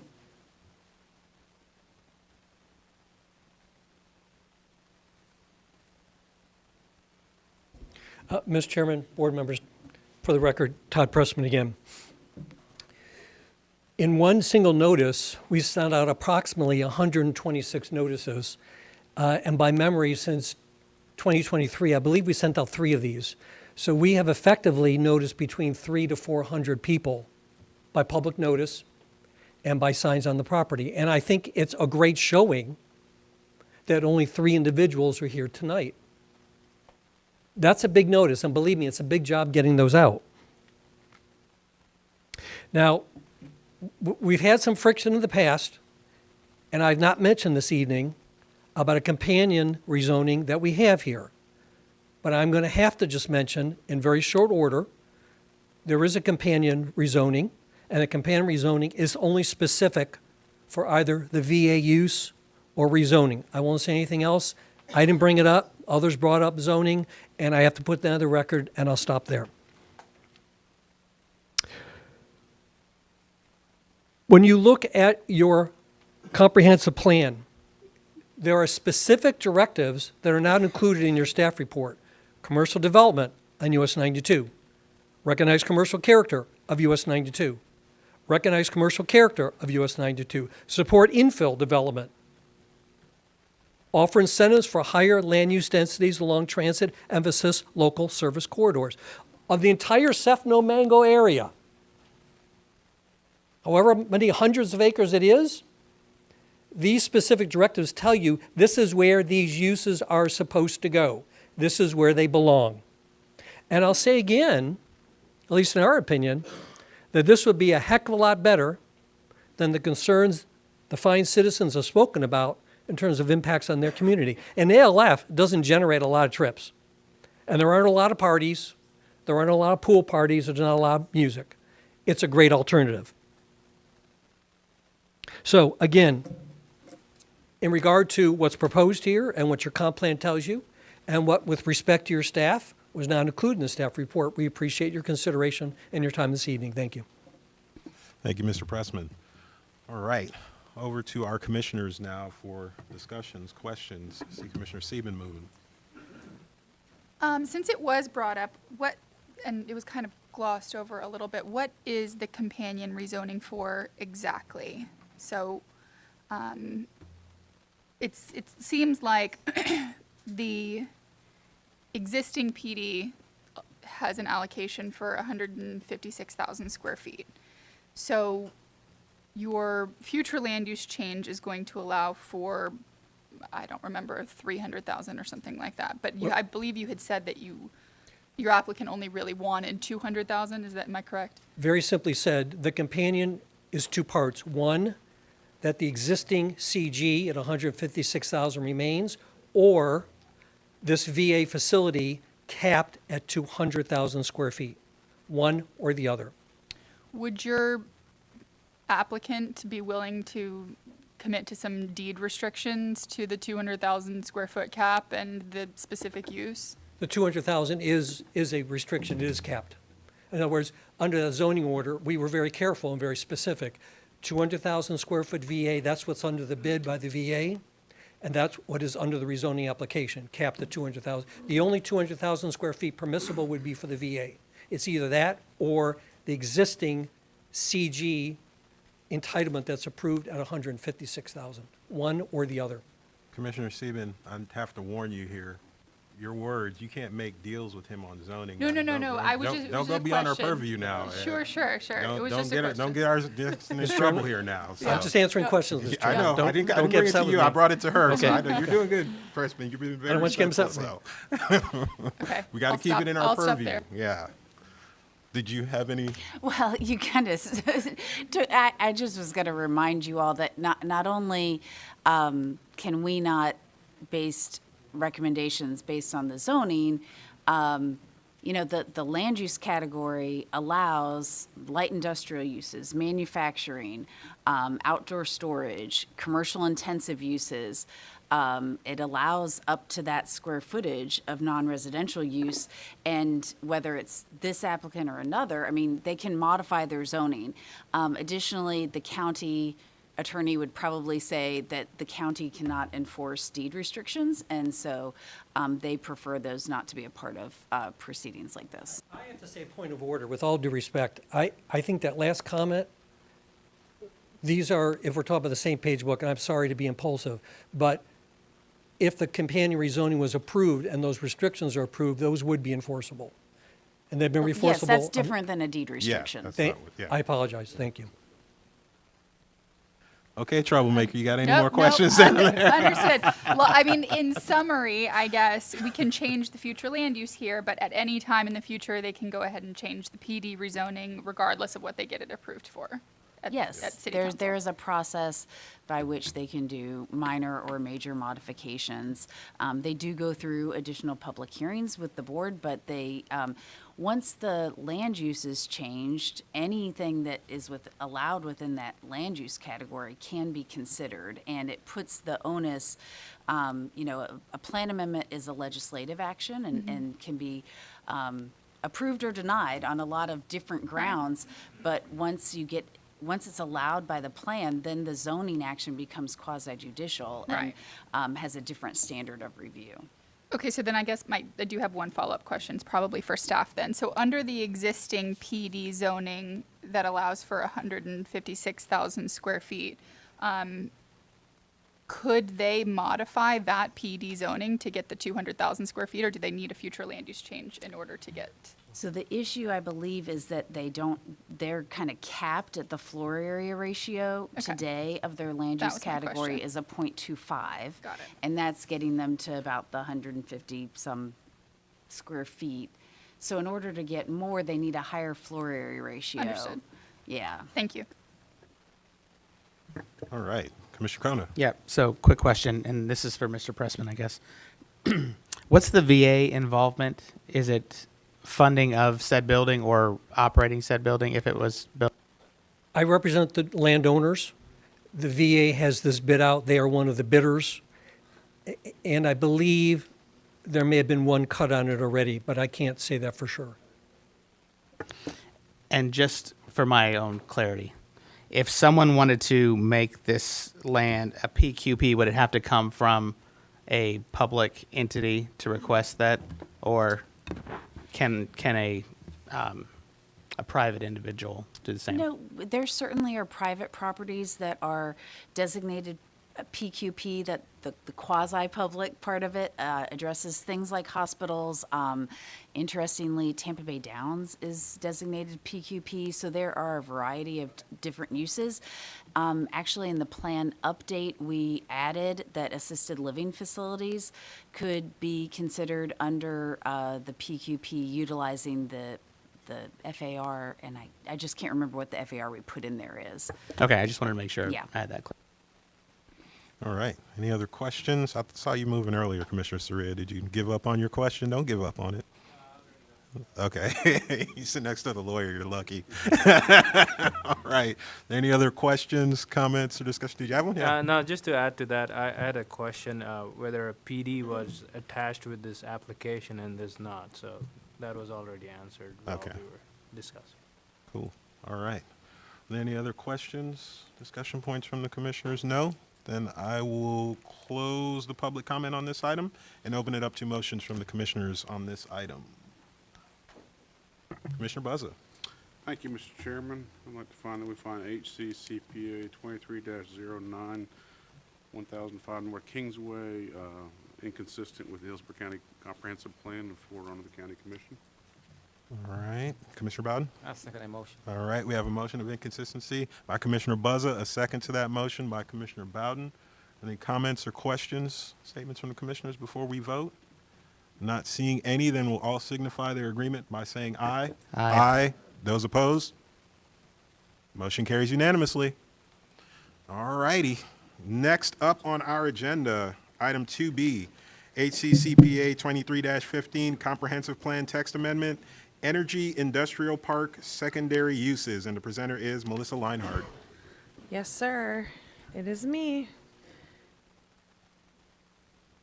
All right, here we go. So I have good afternoon in my notes, but it's going to be good evening. I'll change that. Melissa Leinhardt with your Planning Commission staff. I'm here today to present to you HCCPA 23-15, which is regarding the Energy Industrial Park Future Land Use category. This is a privately initiated text amendment. It applies to one geographical area of unincorporated Hillsborough County. Specifically, this is a 3,000-acre piece of property south of State Road 60. The applicant is requesting to modify some existing language in the future land use element pertaining to the Energy Industrial Park Future Land Use category and that section that pertains to that area. So this request was part of the July 2023 cycle of plan amendments. The site is outlined in pink, as you see there. It is in the urban service area. It is not part of a community plan. And you can see the border on the north is State Road 60, and this is rough because it's not a perfect shape. And the western border is roughly Dover Road. The southern area butts up to Durant Road in places, and then the eastern border is Turkey Creek Road. Oh, and then I wanted to mention as part of that slide, a portion of the site, the eastern portion, is located within the Tampa Bay water mitigation area, but it is not within a wellhead protection area. So the Energy Industrial Park Future Land Use category, it is unique in that it applies to a specific geographical area, as I was saying. This category, along with the text that supports the category itself, its vision, and all the requirements for the Energy Industrial Park, that was created through a privately initiated text amendment in 2010. The policies were written at the time based on the topography of the site, as well as the available energy producing technology at that time. In 2010, when this was created and it went to the Planning Commission and the Board of County Commissioners, there was some large public outreach. And then in 2022, some of you may remember there was a text amendment that came before you all that was approved by the board and found consistent, I do believe, by you all. And that required changing the alternative energy output. So essentially, you could have one energy output rather than the two that was required, as long as the end result was the same. And that is in effect today. So some impacts. This is the existing language. So how it's written today is all the other uses beyond energy production. So we're talking about the commercial, the industrial, the office uses that are approved on this site. Those are ancillary. That's how the language is written today, to the energy uses. And as the language sits today, they shall not exceed 10% of the gross land area of the site. The industrial, office, and commercial uses are also limited to the 700 acres in the northwestern portion of the site. And the language today specifically limits direct access to major arterial roadways, which in this case would be State Road 60. The language proposed this evening through this privately initiated amendment would allow up to 30% of the allowable commercial, office, and industrial uses prior to any renewable energy producing uses. They're also requesting to eliminate language specifying where those commercial, industrial, and office uses are permitted today. So the language regarding the 700 acres in the northwestern portion has been struck in their proposed version. And this could potentially allow, based on the changes that they're asking for, a singular access off of Turkey Creek Road. Regarding the agency review on this item, we did send it out for agency review. There are no objections as noted. There's a lot in your backup that you probably read through. But several agencies did provide comment, and I wanted to highlight those because of the unique situation of this site being, at one geographical location and just being that where it's located, its site conditions, et cetera. So the first comment that I wanted to point out was Hillsborough County's Conservation and Environmental Lands Management, or CLM. They highlighted that there could be some potential negative impacts of additional traffic volume and potentially heavy trucks on the rural character of Turkey Creek Road. The Hillsborough County Environmental Protection Commission, they submitted quite a bit of information in your backup, but essentially it boils down to, on this site, there is a Superfund site. The old Sydney Mine sludge ponds are there. And any proposed use or alterations within and even perhaps adjacent to the sludge ponds must be approved through the Florida Department of Environmental Protection. The Environmental Services Division of Hillsborough County, they pointed out there's a declaration of a restrictive covenant, or an RC, for the Superfund site, and that restricts certain uses on the property where the ponds actually are.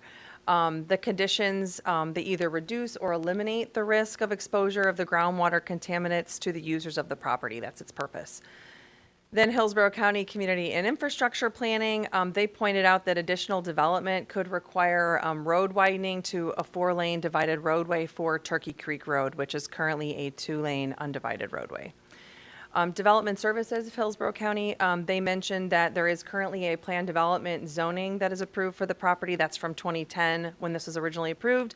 And if this is approved through the board, they would need to come back and amend those proposed changes, those conditions of approval with the existing planned development to mimic this language, if that is so their plan. So this consistency review is a little long, so please forgive me, but I wanted to make sure everybody understood all the moving parts because it's a little complex, the request. Essentially, the plan amendment has been found inconsistent with several goals, objectives, and policies of the plan. Future land use element policy 1.4, and then community design component policy 12-1.4, describes what compatible development looks like. Modifying the energy industrial park language to allow for Turkey Creek Road to potentially be the main access or potentially the only access to the site presents compatibility concerns, just given the rural nature of Turkey Creek Road as it is, as I mentioned. Also, just due to the rural residential properties that are located along Turkey Creek Road. If you all have been out there, the eastern boundary of the site, that's where the rural area starts. So the character between Dover Road on the west and Turkey Creek Road on the east, there's a pretty big dichotomy between those roadways and their character. The other thing that I wanted to point out is that Hillsborough County operates Medard Park, which is a pretty well-utilized regional park just to the east of the subject site. We were told by Conservation and Environmental Lands that they see about 230,000 visitors annually. And SwiftMud owns the site, to be clear, but Hillsborough County, the Conservation and Environmental Lands Management, they run that park, so they're part of the operation. Also, allowing the singular access to the site from Turkey Creek Road would affect the vehicular traffic pattern in and out of the site. The currently adopted language requires that direct access must be from a major arterial roadway, and the only one in this area is State Road 60 on the northern boundary. This type of traffic anticipated for up to 2.1 million square feet of industrial, research, manufacturing, institutional, warehousing, and distribution uses, as well as up to 105,000 square feet of commercial and office uses, could have a detrimental effect on the rural character of that roadway and the surrounding rural residential development pattern. And the way I got those numbers, just so you all know, those tied directly back into the entitlements of the property and the 2010 rezoning, and 30% of the total number of square feet that's approved for each use. I just did the math, and that's where those numbers come from, to be clear. In addition, the neighborhood protection objective 16 of the future land use element, that emphasizes the need to protect existing communities and neighborhoods from incompatible development. Specifically, policy 16.3, that requires development to be integrated with adjacent land uses through the creation of like land uses or complementary land uses and the mitigation of adverse impacts. Policy 16.1 talks about protecting planned neighborhoods and communities by restricting incompatible land uses through various mechanisms like commercial locational criteria, limiting the scale of commercial development, and requiring buffering areas between unlike land uses.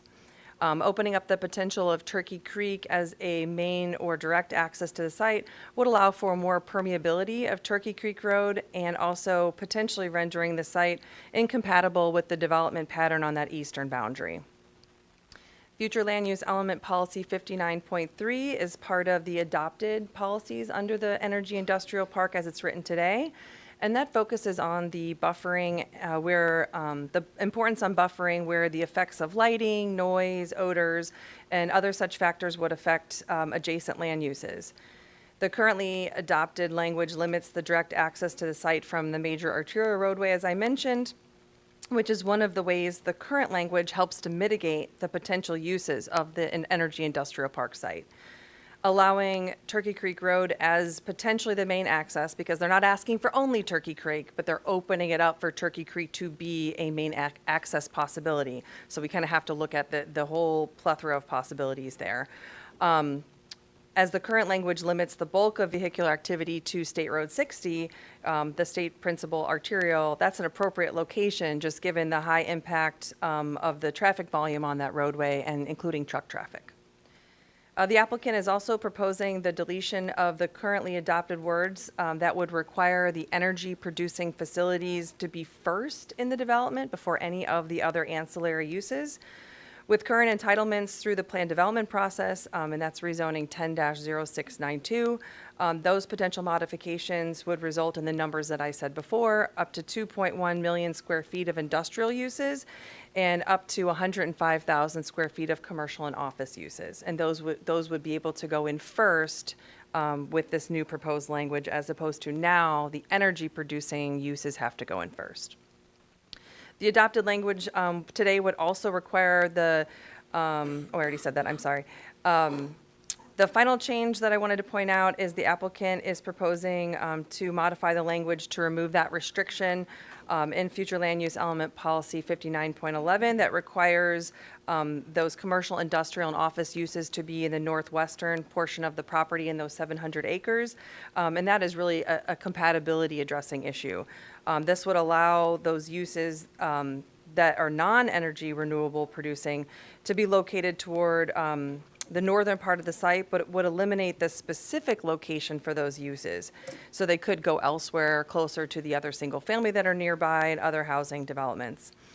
The proposed modifications in conflict with policy 16.2 regarding compatibility, which calls for gradual transitions of intensities between different land uses. So when you have those land uses closer to State Road 60, that's where you have your most intensive focus. Regarding that policy language, they would then taper down as you move southward or eastward toward the more residential development pattern. The proposed language is less specific than what's currently adopted and could open up development for those commercial, industrial, and office uses closer to Turkey Creek and closer to Dover Road, and then frankly closer towards the southern part where Durant Road comes in. So that brings us to the last slide. Planning Commission staff is recommending that the proposed text amendment 23-15 be found inconsistent with the goals, objectives, and policies of the unincorporated Hillsborough County Comprehensive Plan.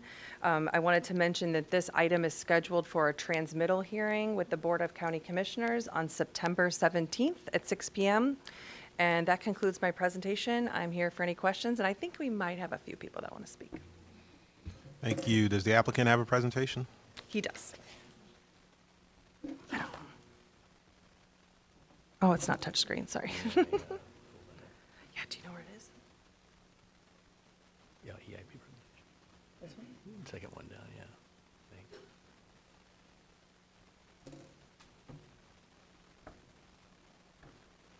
yeah. Good evening, Mr. Chairman and Commissioners. Thank you for letting me speak tonight. My name is Chris McNeil. I'm with McNeil Engineering on behalf of the applicant.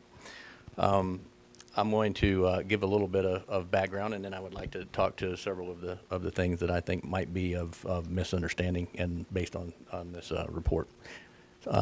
Okay, the site, as you know, is located in the west central Hillsborough County.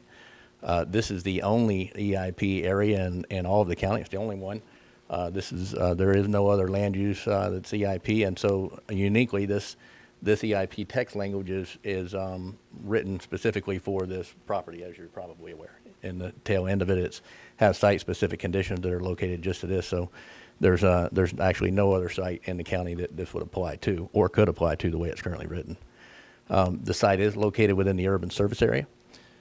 Which is a check. I know that the county is looking to expand the urban service area for other development and growth, and which is much needed, and this is already within it. When the initial EIP was formed, it had one owner. Currently, it now has two. So I just want to show you this image. There's 5 parcels for the University Energy Park, which is basically the western portion of this. There's another 10 parcels that are on the east side, which are owned by the Turkey Creek Preserve, and that is the client that I represent here tonight. This is a copy of the approved general site plan for that accompanied the last EIP. It was approved in October 12, 2010, and it has several pockets on there which you can see. And I'll point to this in a little bit more detail. I just wanted to have this for reference if you want to go back to it later. Or not, am I doing something wrong with that, or is that okay? All right. The text amendment request. Why is a text amendment needed? 3 points. One, to generate a creative economic opportunity to encourage the EIP development. That's number one. Number two, clarify the previously approved text amendment from 21-21. And then number three, to clarify an access policy, which may or may not be needed. That would be up to staff to determine, not us. There is no request, just so you know, there's no request for residential use or anything such as part of this text amendment. And I'll go ahead and also add here, there's no request for us to ask for an additional connection to Turkey Creek, a primary connection to Turkey Creek, or anything that was not already approved to Turkey Creek. There's no request for that. Number one, let's go through this economic opportunity.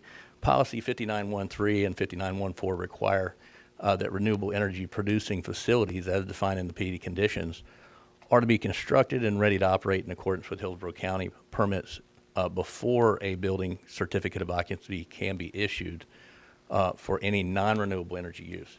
That is really the crust of the whole request. So the request is really simply made to allow 30% of the approved non-energy uses, which are already approved now. We're talking about buffering and screening between uses. Industrial, research, manufacturing, institutional warehousing, distribution, retail and commercial, and office. These facilities are already approved for this parcel or for this EIP. I'll point to the pockets here in a minute on where they actually can go. So those are, we're asking those to be allowed 30% of it before the 100% of the energy component be constructed. The construction of the 30% of the non-energy uses and ancillary uses will allow time for the renewable energy market to continue technological advancement, allow economic pressures to subside, provide new jobs, and allow the owners to use generated revenue to implement the renewable energy component in the future. Right now, the case 2121 that was before you before had a request to be able to allow two of the same energy uses. And I don't know if any of you recall that, but before it was allowed that you had to do one and one. These are the straight from a screen clip from the conditions. So if you did 500 kilowatts of wind, you had to do, you had to pick one of the other categories. 2121 allowed that so that you could do two of the same. So that's an example here. If you did twice the solar, you'd have to do a 2 megawatt solar plant. So I wanted to give you just a quick summary of an evaluation for solar based on the recent reports, and this is going back for cost increasing. You know, costs have been increasing rather quickly. So what you could do before, now with the same money is a lot less. Everybody knows that. Roughly, based on the most recent reports, a solar plant that would produce 2 megawatts would run around $3.5 million based on our estimations on these two government reports.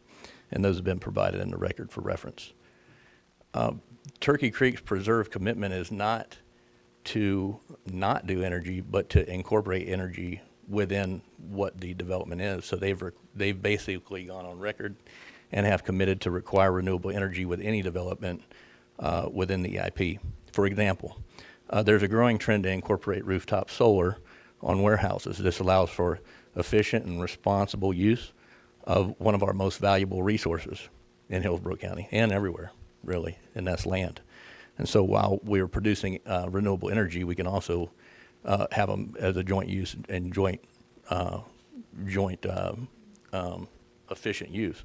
The reason why that's important is because right now, that's not an option at all. Right now, you would have to, if you were doing solar, build a solar farm, burn land doing that, and then build a building.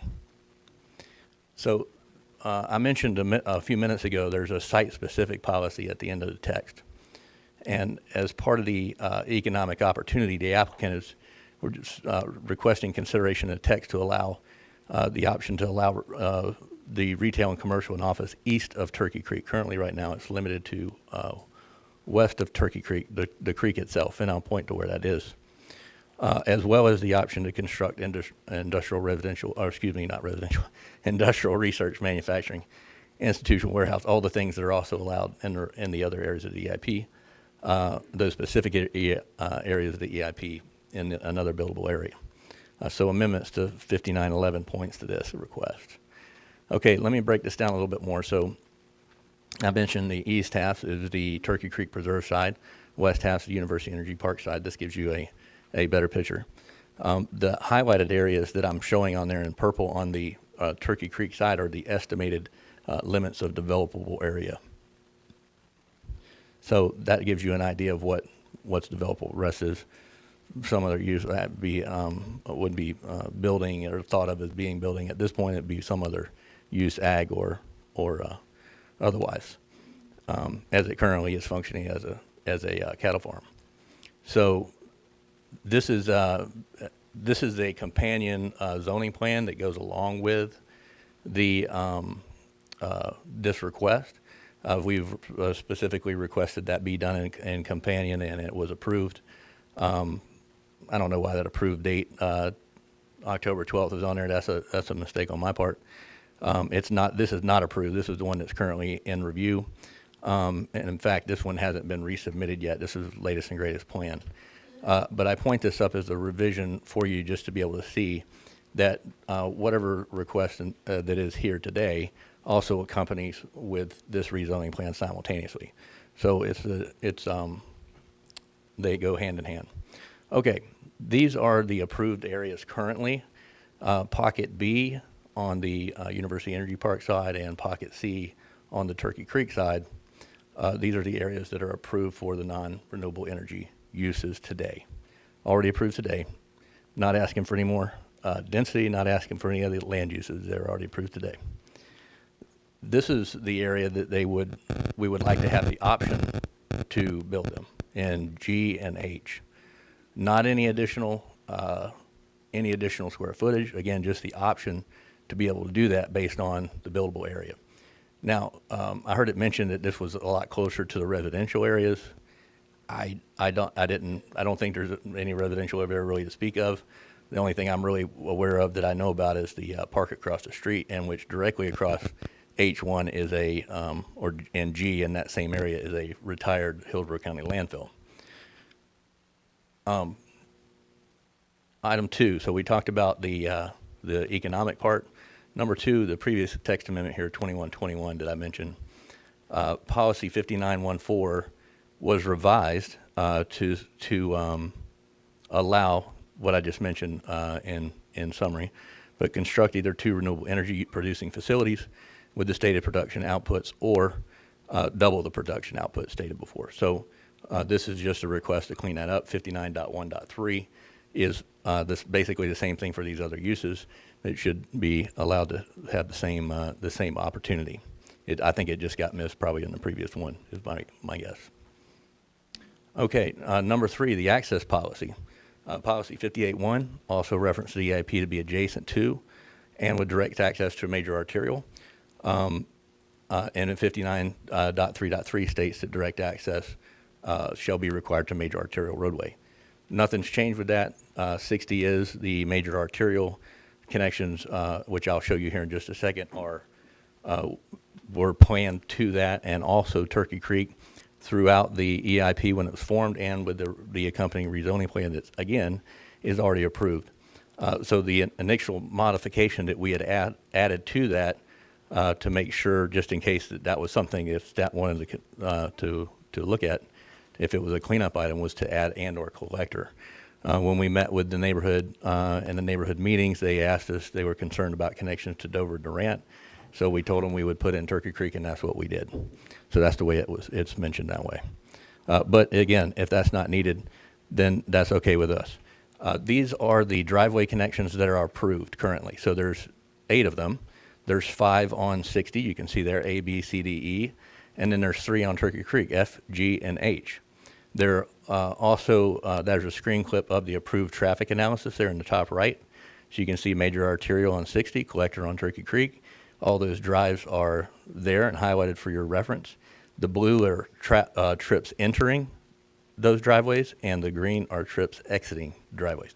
All those driveways were planned to be full access and still are, and they're approved that way as is. And there's no request to change any of that. So the only thing I had thought about was the wording. And again, if that's not necessary, we're fine leaving, the driveways the way they are. Okay. We mentioned we had 2 neighborhood meetings, February 1 and February 22nd. We had approximately 90 people in attendance and 76 after that.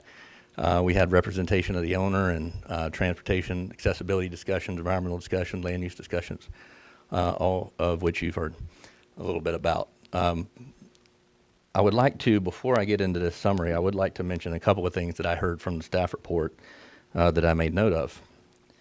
And one was that the additional development may require off-site improvements.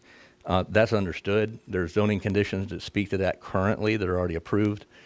This obviously would require new traffic analysis, which already been put together, and surprise, there is no surprise that traffic improvements will be required as part of that as well.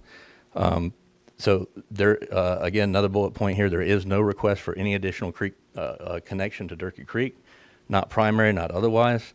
I'm not sure where that came from. Again, I reached out to staff for that last week to hopefully get that cleared up before the hearing.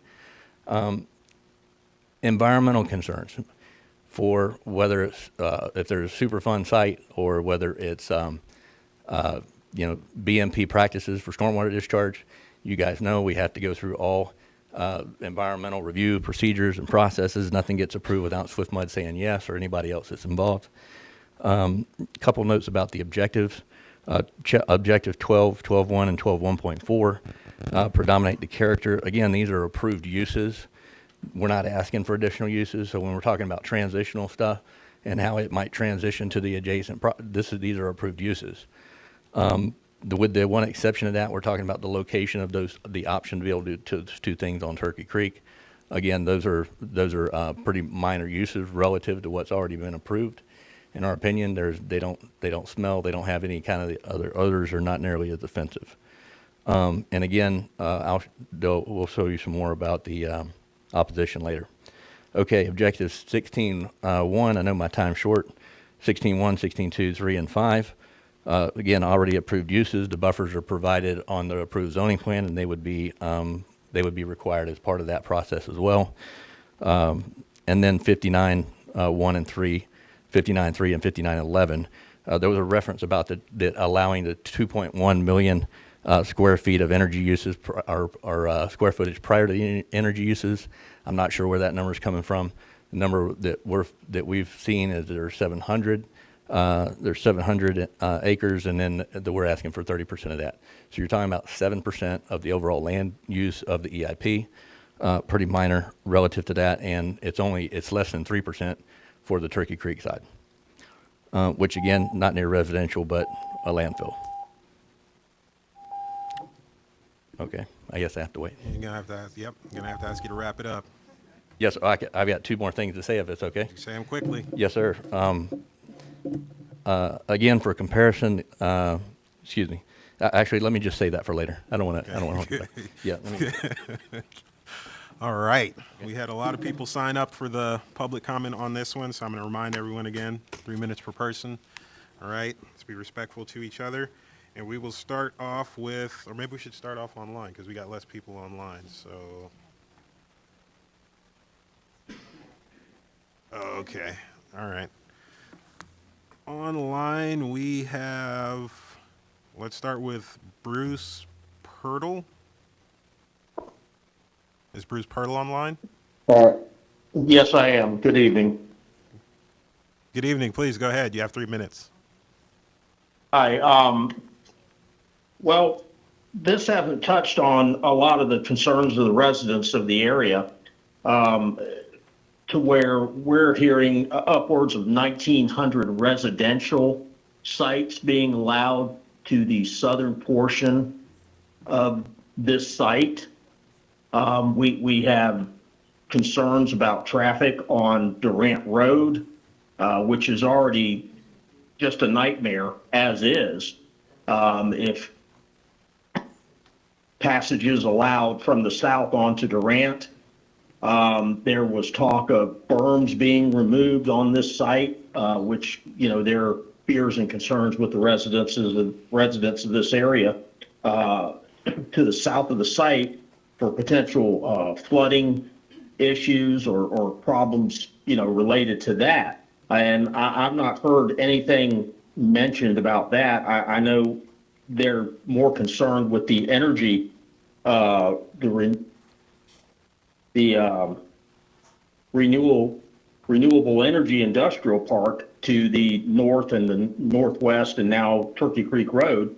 But, you know, the concerns of the residents with everyone I spoke to is of this proposal to allow 1,900 residential sites on this property. And so far, I've not heard anything mentioned about that this evening. I don't know what to say about that, but I do know that is a big concern around here. And The roadway. you know, the roadways can't handle that volume. It's just not feasible. And the schools are backed up for 2 miles. Yeah, I mean, we have schools right now, Nelson Elementary, for example, the traffic backups are up to 1 mile on Durant Road as is. And if this, you know, this residential proposal comes through, I don't even know how that can be handled. Again, I not heard any mention of that this evening, but. And going to the high school, the 1/2 mile to 3/4 back up from Durant to Turkey Creek Road. So, you know, I would like to hear some input on that and see what they have to say about that part of this proposal, you know. So, at this point, that's really our biggest concern with all of this, and, you know, like to see that addressed and what they have to say about that. All right. Thank you. Thank you. All right. The applicant will have a chance to respond after everybody gives their comments, so.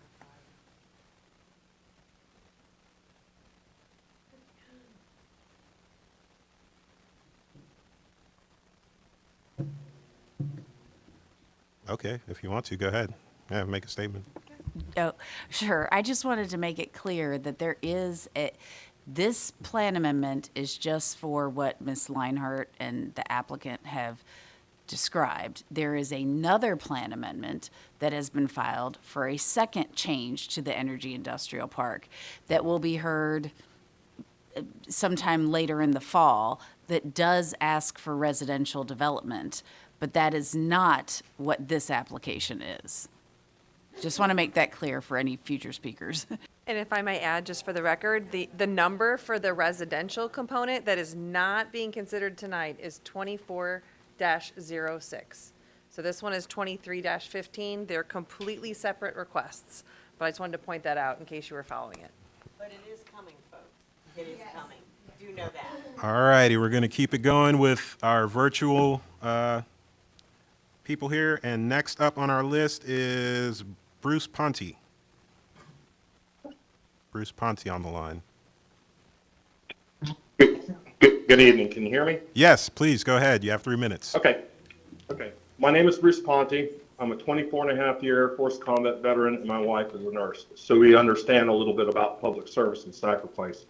We reside at 4701 White Cliff Place in what is currently a small, quiet subdivision off of South Dover Road. Our community lies directly to the south of this site. I am strongly opposed to CPA 2315. You have heard and will hear from many residents in this area why we feel this amendment is not consistent with the comprehensive plan. Topics such as environmental, infrastructure, and etc. have and will be discussed, and all should be considered reasons to deny the request. You see the others in red sitting there quietly in support. Over 1,000 signatures in opposition, and not one citizen I've talked to thinks this is a good idea. You have heard and will hear more from the applicant and his response. We all hear about the Superfund site. We understand that is a controlled issue. We beg to differ about the benefits of building the energy component after the commercial. In 2010, the applicant sold the plan for the EIP to the community and the county. The county granted that request. Recently, July 10th to be exact, during an interview with USF News, the applicant stated, quote, "The energy component has never been done because the economics have never allowed it." So here we are, 14 years later, and nothing. Yet less than a mile and a half from this property on Sydney Washer Road lies a large solar farm on former agricultural land, all built after 2010. That applicant figured it out. It should not be the business of the county to bail out any applicant for a poor business decision. This land is unique within the county, being zoned for an energy industrial park. Under environmental and sustainability objective 1.2 in the comprehensive plan, it says, support the development of and consider use of alternative energy and fuel. This is exactly what the applicant sold to the county years ago. We ask that you hold the applicant to his initial plan and have him develop the energy first, as was communicated to everyone. If it is not economically feasible for him, according to the comprehensive plan under property rights objective 1, policy 1.4, Hillsborough County will consider its decision-making the right of the property owner to dispose of his or her property through sale or gift. I would highly recommend he consider this. Over the years, the county has continually pushed for the expansion of the urban service area. Property owners, land speculators, or armies of attorneys are allowed to continually rezone from rural to urban or rezone to higher densities within the unincorporated area. Because of this, you, in my opinion, are taking a key component away from thousands of other current homeowners. That is the right to live in an environment that is suitable to their lifestyle. Rural properties once surrounded by sprawling rural or agricultural acreage end up with large, sometimes massive commercial and industrial sites or large subdivisions that leave the current residents' lives in the surrounding area in states of chaos and upheaval. Additionally, it's in direct conflict with a proposed update to the comprehensive plan, future land use community context, goal 3, where it talks about promoting cohesion between new development and existing Mr. Ponte, communities. we're going to have to ask you to wrap it up. Your time's up. We're going to have to ask you to wrap it up and finish up. That's fine. In closing, dating back to the late 70s when the county ceased using this land as a hazardous waste dumping ground, former commissioners have always used caution and restraint when it comes to this property. We are asking you to do the same. Thank you for your time and consideration. Thank you. All right. Next up, we have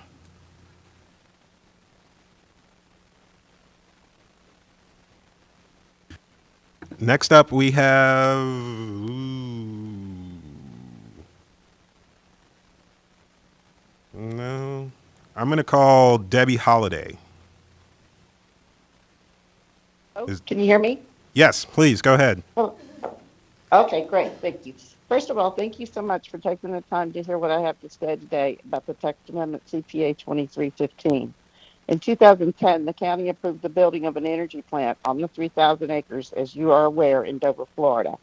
That was a designated Superfund site. And you know about the history of the old phosphate mine, so I'm not going to go into that. But in 2010, the owners told the county they'd bring jobs to the area if they built an energy plant on this property. The county thought at the time this was a great idea, but the county was also smart enough to put restrictions that said the renewable energy had to be built first before anything else. The county has also been very careful in deciding how to protect the residents against improper uses, given the history of this land, so there is also a residential ban on the property. I'm glad they were careful with their decisions. I hope they will continue to do so with future amendments. Even after all of everything else was prepared for the energy plant, including changes to the comprehensive plan, they now don't want to build the energy first, and they want to build commercial industrial parks with massive amounts of floor space with no guarantee that the energy will ever be built. I asked at a public meeting held by the owners in January of this year what guarantee we would have that they would build the energy plant. The answer was no guarantee. The reason the land was changed and the comprehensive plan was updated was because of that promise to build the energy plant. People were led to believe that this would take place.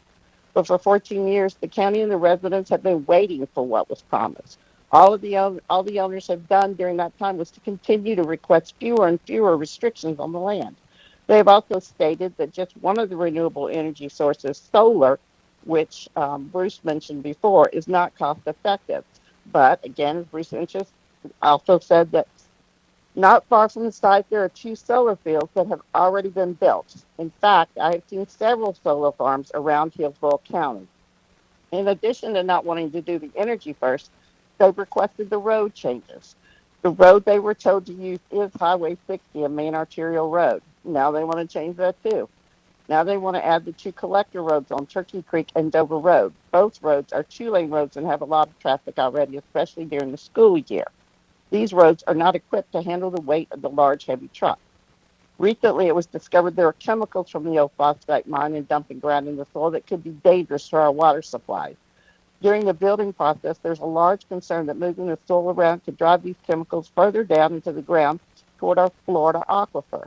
I have a well, and I'm concerned about the effects of this. Sites with a background like this one are extremely dangerous to human health. I'm asking that you please think not only of the energy promises that were made and not fulfilled, but the health concerns of the existing residents and our county water supply. Thank you. Thank you. All right. Next up, we have Crystal Mack. Is Crystal Mack on the line, by chance? No. No one has signed in under that name. I do have a caller that I was unable to identify ending in 11, if you would like to hear from them. Are they here to speak for this one? Could you check? I'm uncertain. All righty. Well, I'll keep on going then. Next up, we have signed up for virtual is Penny Martin. Is Penny Martin on the line? Yes, I am. Can you hear me? Yes, please, go ahead. Hi, I'm Penny Martin, and I live at 2030 Martin Road. My family has lived here for over 70 years. The Turkey Creek Preserve is property land is adjacent to a Superfund site on the former Sydney Dover phosphate mine and is next to the Bedard Lake and Park.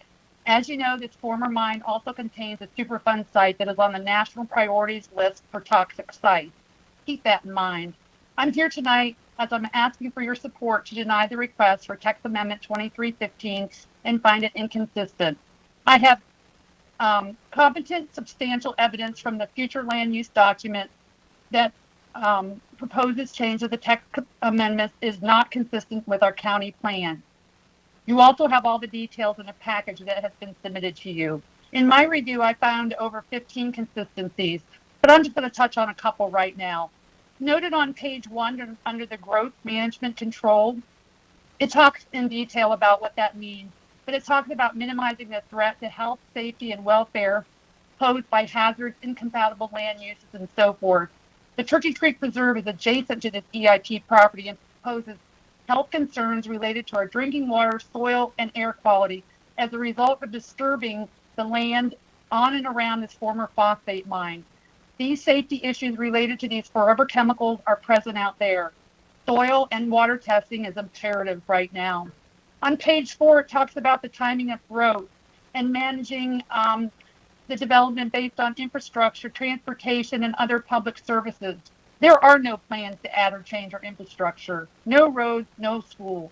The Turkey Creek Road is a 2-lane rural road with a very narrow bridge, and it's not adequate for large traffic, truck traffic, and additional traffic. The residents in the area will be greatly impacted. Page 10 talks about the rural area. And again, the definition is very deep, but it focuses on the agricultural use and a large lot, low density rural area. Putting commercial and retail buildings in our rural country atmosphere is not consistent. Page 14 and 15 addresses the land use suitability. And again, addresses the physical conditions related to the land, health, soil, flood hazards, safety, and the welfare of the people who live and work around this area. There were 16 million gallons of septic waste and oils deposited on this adjoining land over 8 years after it was mined for phosphate. Radon emissions from tailings are present. Radon is deadly. This site is considered to be an intermediate public health hazard because of insufficient data being available to determine the potential human exposure based on the contaminants and toxicities out there. I've been in contact with the South Florida Water Management engineers, and they have a huge stake in the land modifications being proposed. We prefer as residents to have the EIP park first and then incorporate the 30% retail as previously planned. This build out for the retail and commercial is not consistent with with the future land use plan in this non-residential country rural area. I asked you to please deny this text amendment based on it being inconsistent with the comp plan and the future future land use plans for Hillsborough County. Appreciate your time listening to me, and thank you for your support. Thank you. All right. Next up, we have Debbie Hunt. Good evening. Can you hear me? Yes, please go ahead. Thank you. Good evening, Commissioners. I'm here tonight, Debbie Hunt, property owner, 5516 Durant Road, to share my concerns with you regarding the proposed text changes to the Energy Industrial Park. I have spent a lot of time with the residents in this area, talking with them. I moved here in 2017, did significant research on the comp plan, knew what the comp plan said, understood what was proposed in the EIP and what it had taken to get there. I also understood that it was privately initiated and that the commissioners, as Melissa stated earlier, were at the time very pleased with the outcome of the negotiation, promptly approved it and included it in the comp plan. Nobody is interested in changing this. I know you've been made aware that much of the acreage has significant contamination, and a recent environmental report completed just 11 months ago stated that no construction should be considered until it's proven there is no contamination remaining and no potential for future contamination impact as a result of disturbing the land. This alone should stop any changes to the original comp plan language. If contamination isn't enough, the impacts to transportation facilities in the area are also very concerning. Given the volume of traffic in the overall area, and specifically south of State Road 60, there was significant reason for access to have been limited to 60. However, even that access is concerning because according to Florida Department of Transportation, there's no commitment to widen 60 beyond Valrico for at least the next 10 years. And even then, east of Dover Road, which is where this property is not a high priority. There are no county plans to widen Turkey Creek. The one thing I didn't hear Melissa note when she was talking about Turkey Creek Road is that this is the main roadway access to Durant High School. I don't know if you've ever been out here in this area at the time that the high school is starting or ending their day. It is lines of traffic from the school all the way past Durant Road. I don't think that's a good mix with heavy trucks. There are no county plans to widen Durant Road, no county plans to widen Dover Road south of 60, and the feeder roads to this area, Lithia, Pinecrest, and Lumsden, are pretty much have been determined to be constrained, and so connections to the roadways are not a part of this overall approval. It was mentioned by the developer that they have a number of connections already on 60 and a number of connections already on Turkey Creek.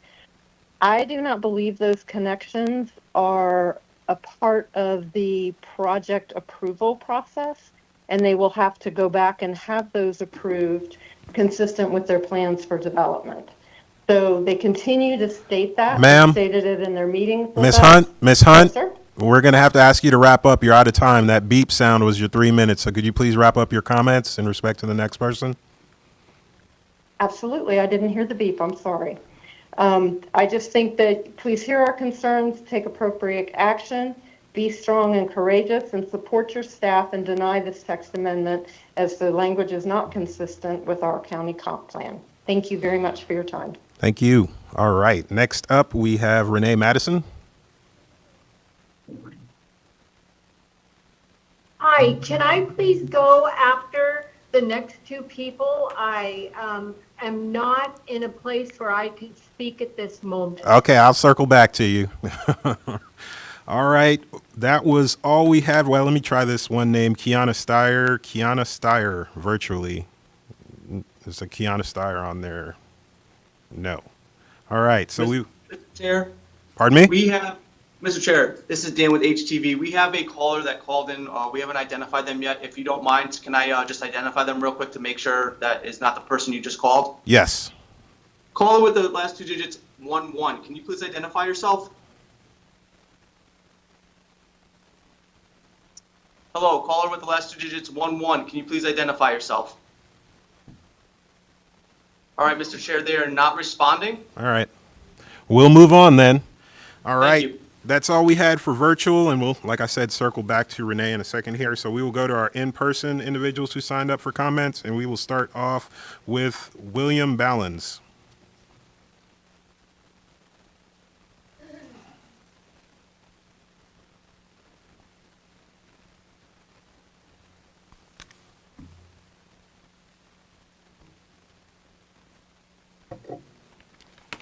Good evening.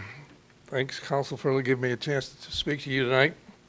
My name is William Ballins. I live at 5612 Durant Road. I've been a resident there since 1998, and I've lived in this area since 1987, and I've spent a lot of my summers in the Brandon area since 1957. So I'm a long-term resident here. Know what the heck's been going on. I've been 54 years in engineering and architectural design work of various forms. Okay, tonight we're here to discuss this amendment, CPA 2315, and its misdirected favor of the landowners and developers of the adjacent homeowners of the area. Let's discuss, first of all, this window dressing on top, beautiful, looks pretty keen, but let's discuss what's under the ground. This place is a dynamite time bomb waiting to go off. Over 70 years, the Sydney Washer Mine has been in operation and left uncontrolled based on today's standards. These berms and other areas of unlined retention ponds were built over the time to contain the phosphate product and end results of benzene dioxide, clay, lime rock, gypsum, radon-based materials, vinyl chlorides, not to mention the main substance used in the separation process, which was kerosene and diesel, for 70 years. I got this from my brother-in-law, who was a millwright in 1960 at this mine. And since 1973, when all the environmental stuff was shut down completely. Okay, let's go on. All this stuff is in the ground. It has been contained in the clay of these berm areas, which we don't know how deep they got started, but we do know that they're 20 to 30 feet high and filled full of this material. If it is disturbed, which it has been, I'll give you, for instance, of my own well. Behind me is the southernmost point of this energy park. There is cattle up there, and somebody came up with a dozer a couple years ago and started disturbing the property, taking out trees, ground, and so forth, and impacting the bottom of this one particular mine, drainage pit. And my well turned blood red for 2 weeks. It took me $3,000 worth of extra equipment on my treatment plant I've got for my well to help clear this darn thing up. 28 seconds. Okay, let me go on. Like I said, this is sitting on top of a time bomb. And if you really want a nice Camp Lejeune type project, here's your chance to go for it, people. Okay? An uncontrolled disturbance of any of this stuff on the surface and subsurface with lateral leaching in the areas. Okay. Plus the fact this is on a floodplain. The whole area is FEMA regulated flood zone. So we've got a potential subterranean hazard. You disturb it on the top with all this nice build out, it's trouble on its way. All right. Thank you, sir. All right. Next up, we have Charles Herman. Oh, no comment. Yeah. No. Brady Harris. Brady Harris here.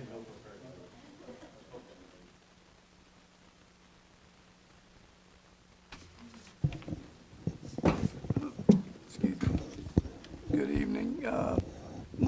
I've lived here, 55 years. We've owned the property for a little over 57 years. And my property actually borders the Turkey Creek along with the EIP property. And the contaminants is a major concern of mine, and I have family that live on the property. The flooding is another issue that I would ask y'all to take into concern. The berms are there for a purpose. They serve a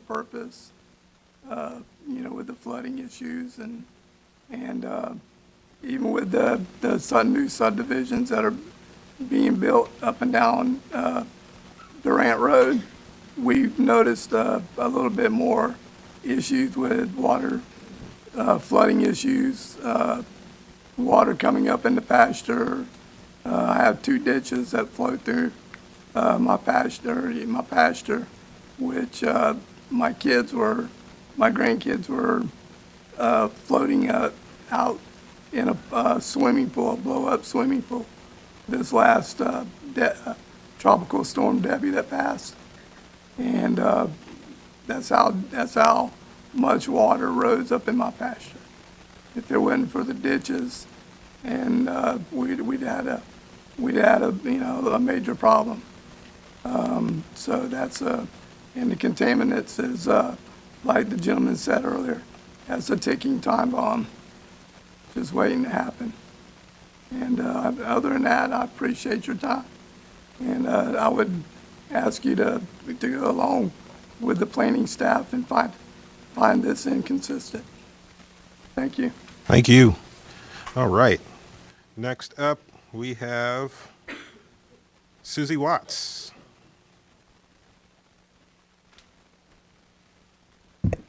Good evening.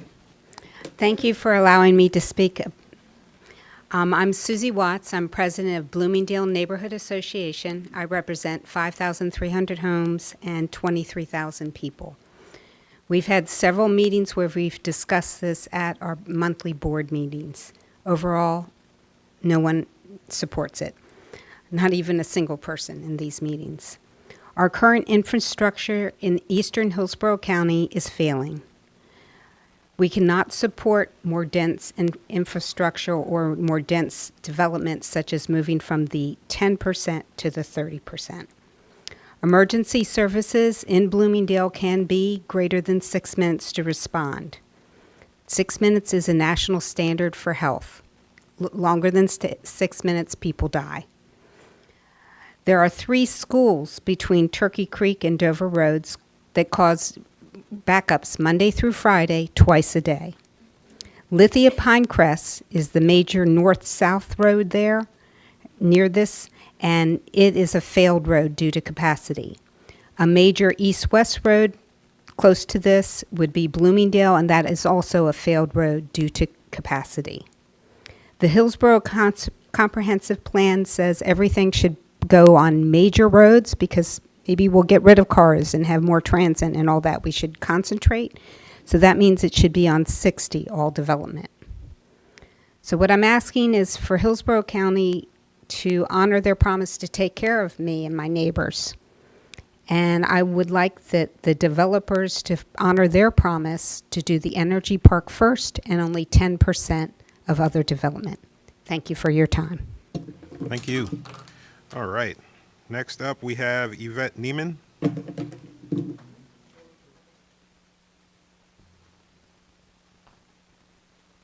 Hi, Yvette Neiman, Dover, Hillsborough County. In 2010, the applicants promised Hillsborough at least 2 clean energy alternatives, energy sources, but never delivered it. Yet they continue to ask for money-making accommodations without delivering the promised energy. They previously asked to tear the berms down. They want the energy first requirement removed so they can build 30% of the commercial industrial uses. They now want to use all of the surrounding collector roads for commercial access. Previously, they got the required energy plans to reduce from 2 to 1. This applicant has an established pattern of continually asking for more accommodations while still not delivering one single energy source. And if the county gives in and approves 30% commercial industrial right now, next year they'll be back asking for 50% or possibly 70%. And there will be no enforceable way for the county to ever ensure the delivery of any alternative energy source. I am part of the Fix Hillsborough Neighborhood Coalition, and we have been holding meetings and going door to door, getting petitions signed, and I have not, or any of my team, spoken yet to one person who is for this.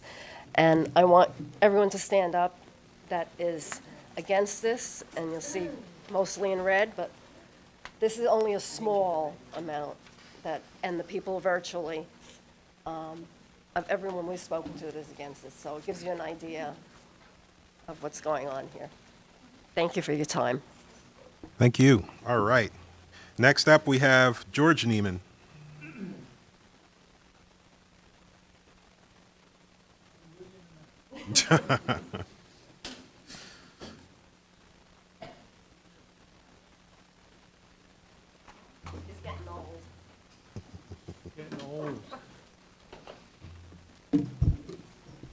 Good evening. My name is George Neiman.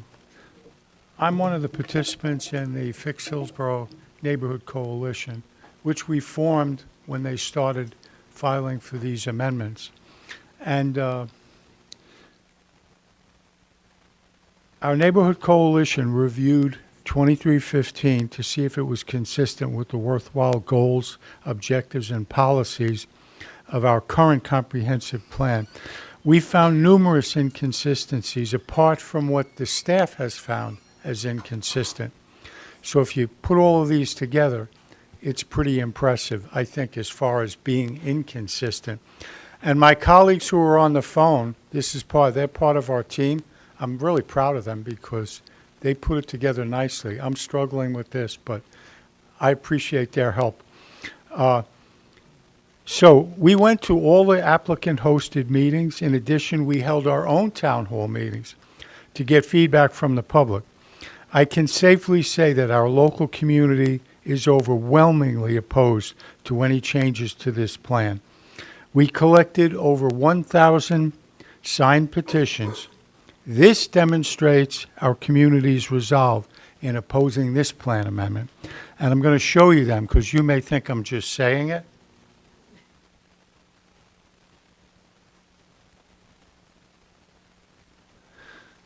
If we're on camera, I don't know. This is what we collected, over 1,000, and we're still going.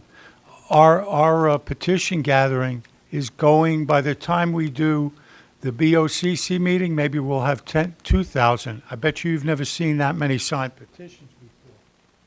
I wanted to just mention, there were a couple of things that Chris said, and I wanted to touch on them. He mentioned the commitment of the Turkey Creek Preserve, renewable energy for their development. But I have news for you. You can put solar panels on the top of an Amazon warehouse, but that's not what was intended with the plan. It was to produce energy, be an energy supplier, not, as he's saying, offer renewable energy just for their development. Remember, the approval is for the entire 3,000 acres. So when you say you don't need to do energy here, the other half, which is University Park, you're telling them, oh, you don't have to bother with energy either. So remember, Chris talks about it from their side, but it's for the entire 3,000 acres. That's one land use. And it was classified in 2010 as urban, but it's not urban. It is still rural, and it should stay that way. We should go back to urban. Mr. Neiman. Oh, could I just add one more thing? Sure, quickly. Please change, if you're going to recommend this for approval to the BOCC, I want you to change the name of it. It shouldn't be Energy Industrial Park, EIP. It should be EPP, Empty Promises Park. Thank you, sir. All right, next up we have Josie Fickey. Fickage? I'm Fickey, okay. Hello, commissioners, and thank you for being here this late tonight. I know you hear a lot about the land development, but I'm here to tell you about... Ma'am, I'm sorry. Can you just say your name for the record? Oh, Josie Fickey. I live behind Bloomingdale High School off Lithia and Giles in Valrico. And I want to talk about the land. My youngest son is a seventh-generation Floridian. My family's been here a very, very long time. I was born in Tampa General Hospital. I don't believe this is a good decision to change anything with the industrial park. It needs to stay the way it is. I speak on behalf of our people who's been here the longest, the Florida natives who know the history of that land. The toxins in the land and the water itself is enough to cause cancer from Dover to Waimama. This could make Flint, Michigan look like a preschool.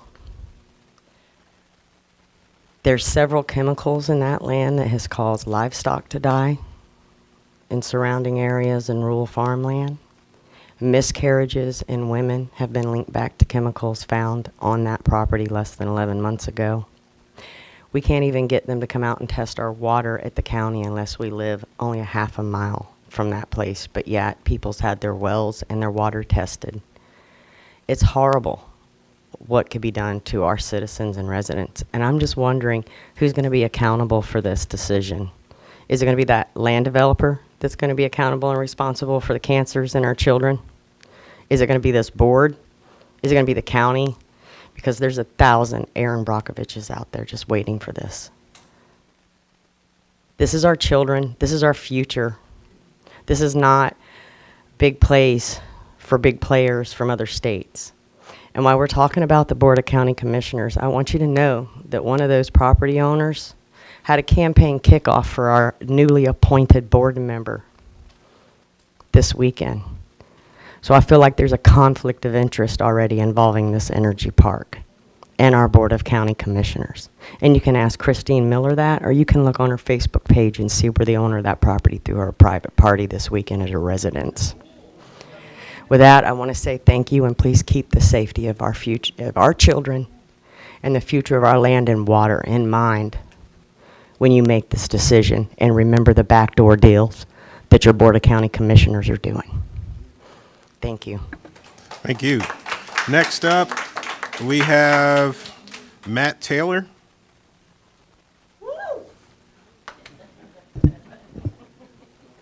Is this on? Y'all can hear me? I'm Matt Taylor. You guys know that. Many people call me Matt the Welder. Can you turn this on? I haven't worked one of these since like the 8th grade. Oh, it's on? Okay. So I lied to the state, and I got my water tested, even though I live 3 miles southeast of where they want to build, where the sludge pond is. Can you turn it the other direction? It was upside down. I told you I ain't worked one of these since the 8th grade. I wasn't lying There to you y'all. go. There you go. Thanks. Okay.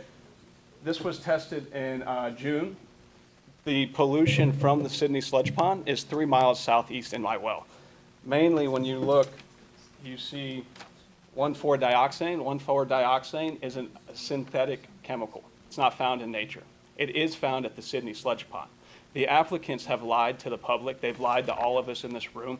We've recommended them putting in more monitoring wells. They say no, they don't need them because the stuff can't go past the 54 acres that is the Superfund site. And I got to tell you, the applicant sounds like a college student that didn't understand the terms of the loan, okay?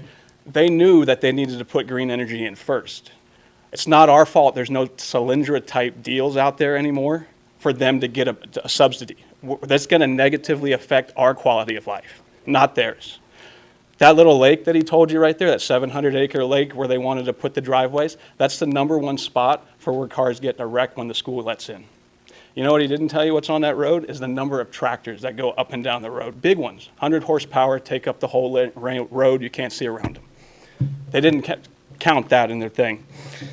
The school kids always have wrecks at Medard Park.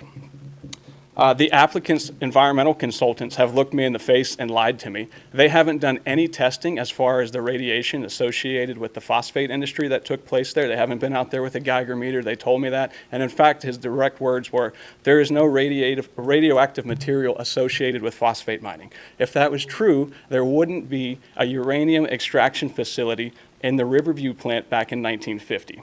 God put that stuff down deep in the earth so we wouldn't find it because it's bad news. If you guys approve any changes on this, see, when you go ahead and you want to build that big warehouse and put the solar stuff on top of it, that's a big footprint. You're going to dig down past into the phosphate byproducts that are down into the ground that are buried there, what have you. Well, if you put the solar farm, where there's just a couple of things where they dig in and put the conduit and the wires down in there, it's not as much dirt and material, kicked up in the dirt. If you guys approve this, I would recommend post-dating an apology letter to future residents. Thank you. All right. Next up, we have Cody Powell.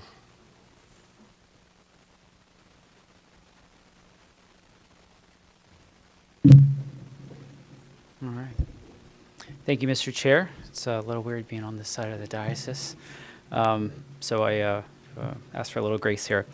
Just want to say it's great to see everyone. I'm here to oppose this text amendment change on several grounds. To me, the applicant, as you've heard, does desire a text amendment in effort to gain some automatic entitlements and approvals that you generally see in a rezoning request, and to offset poor business decisions. I learned in real estate not too long ago that you're not always wrong in real estate, but sometimes you have to wait 20 or 30 years to be right. And I think they're going to need to continue to wait a little bit. In looking over the staff report, I think it was, again, a really wonderful job on what they've done. I do recall when this site came before the board back in 21, and we did make those accommodations at that time for the renewable energy sources there.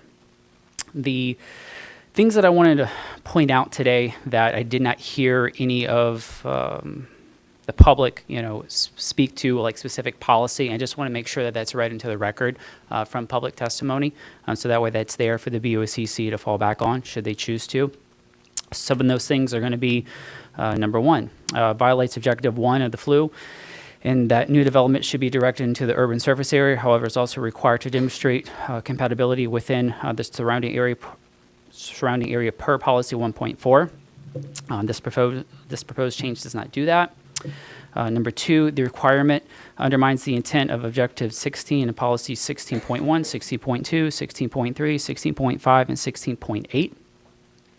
Number three, the request undermines the intent of Objective 12 and Policies 12.1 and 12.1.4. Number four, the requests undermine the intent of Objective 58 and the Policies 59.1, 59.3, and 59.11. And I know that there were mentioned earlier about the companion amendment coming that has housing, and since it was just brought up, I'd just like to touch on that. Definitely won't be supporting that either, and definitely look forward to coming back to oppose that. So thank you for your time. Thank you. Cody Powell. Thank you. All right. Last but not least, I got to come back to online, but in person here, I have people who signed up for number 2 but didn't specify. I have Renee Glasgow again and Lisa Ledbetter. Renee Glasgow or Lisa Ledbetter? Oh. Is this on? Yes. Hey, I'm Lisa Ledbetter. Thanks for calling me twice. Didn't intend to speak, but here I am. Good luck. So it's all about data, and it's all about how you present data. And if you don't live it, you don't know it.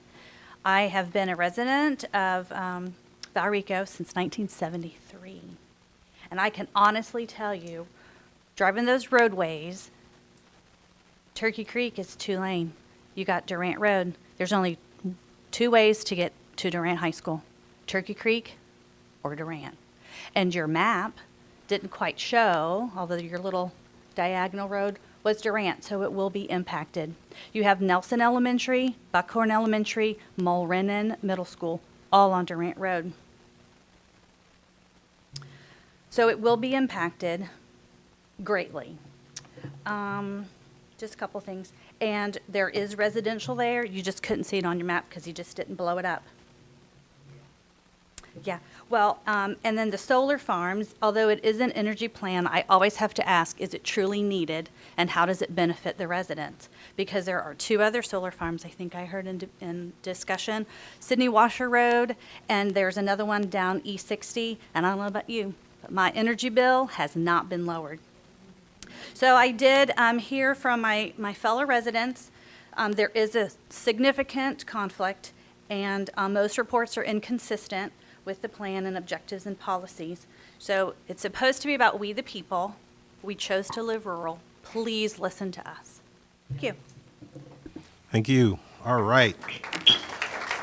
Last but not least, we are going to go back to our last virtual individual, Renee Madison, see if she is. Hello, can you hear me? Yes, please go ahead. Fantastic. Thank you, Renee Madison. and I appreciate you circling back. My comments today are from the desk of Stephanie L. Wickham, CPM, Waste Division Director. She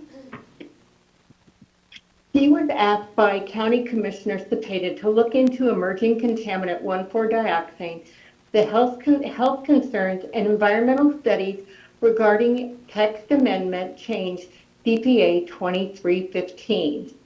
They were advised by geologist Allison Amaran of the Hillsborough County Environmental Services Department.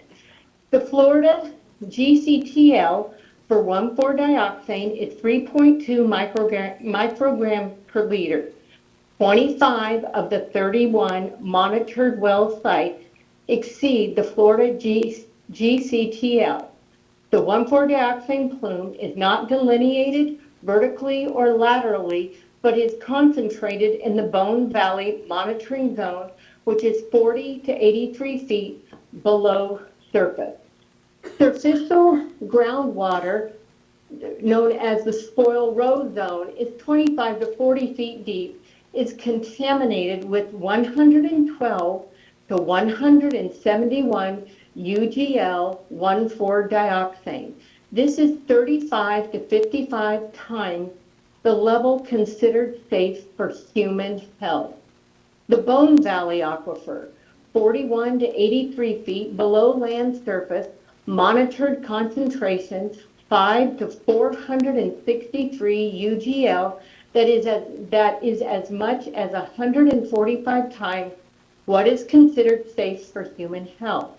Hawthorne Aquifer is the deepest part of the Upper Floridan Aquifer, which is part of a major regional drinking water source. 1,4-dioxane exceeds the Florida GCTL in 3 site wells at 9 to 25 times the allowable 3.2 UGL standard considered safe for human health. The Bone Valley Aquifer, 41 to 83 feet below ground, is the majority of groundwater impacts are in the Bone Valley monitoring zone. 1,4-dioxane is above the GCTL in all Bone Valley wells at 8.8 to 416. Hawthorne Aquifer, deepest monitoring zone, 1,4-dioxane concentration exceed the Florida GCTL in, again, all wells of the Hawthorne, 8.9 to 66.4 UGL. Geologist Allison Amaran states Miss Madison, hello, Miss Madison. That beep was your time. We're going to have to ask you to wrap up your comments and end them really quickly here. Okay, I would like to read what geologist Amaran states. The detection of 1,4-dioxane above the GCTL within the Bone Valley and UFA indicate the need for additional evaluation, a discussion on optimization and delineation of the 1,4-dioxane is required, and implementation of those findings are required prior to any proposed development occurring. We're asking that I am part of the Help Fix Hillsborough County to HTV, can you mute her? consistencies. Can you mute her? That's enough, Miss Madison. Thank you. We got the read in. Thank you. Your time is up. All right. That was all we had sign up in public comment. We got it all in. Thank you very much for all your time. I will turn it back over to Mr. McNeil now for responses to all that wonderful comment. Yes, sir. I appreciate that. And thank you guys for all coming down. I know I've met several of you and know had talked to several of them at the neighborhood meeting, so I appreciate the turnout and thank you very much for coming down. With that, let me give you a few things on rebuttal. Again, the request is there has been a lot of discussion and a lot of things, even slandering me, calling me names and different things. And while I don't appreciate that, I'm not going to return the favor. I am going to focus on what the request is and what it's not. Okay, the request is simply to allow 30% of the already approved uses to be constructed and allow them to get a CO while they're implementing an integral amount of renewable use energy as part of that development, so that there can be an economic driver to move the energy park along. Sounds like a lot of people want the energy park, and the way I understand it, they want all of it put in and all the density put in. That sounds to me like we're headed in towards the same direction. So I think this driver, and then being able to introduce the energy will ultimately get us there. Incompatible land uses were brought up again. Again, the land uses are already approved. Density has already been approved. There's no additional driveway requests. There's a lot of talk about driveway requests on Turkey Creek. They are already approved. I'll come back here to this is the general site plan which is approved and on record. Everybody can see that and look it up. So the driveways there's no request even in the plan that's being done simultaneously. There's no request for additional driveways. There's a lot of talk about environmental and Superfund and concern for contaminant. Got it. There is a Superfund on site. It's limited to a small area. There's a plume associated with that that's heavily monitored. That's a really small area relative to 3,000 acres. So I understand there might be a difference of opinion. Oh, let's be respectful. Mr. McNeil wasn't making noises and comments when everybody was up there giving their testimony, so let's be respectful to him. So the referenced comments regarding building being limited and associated with that area, that's probably very well true. But again, all environmental comments and permits will have to be obtained prior to any development. Again, these aren't areas that we're asking for develop in over by the Superfund area. Areas B and C, those pockets are already identified for this development. We're not asking for any additional development in those areas. The G and H are additional use requests, but that's again part of the simultaneous plan that's being done through zoning. We're not asking again for additional square footage, not additional driveways.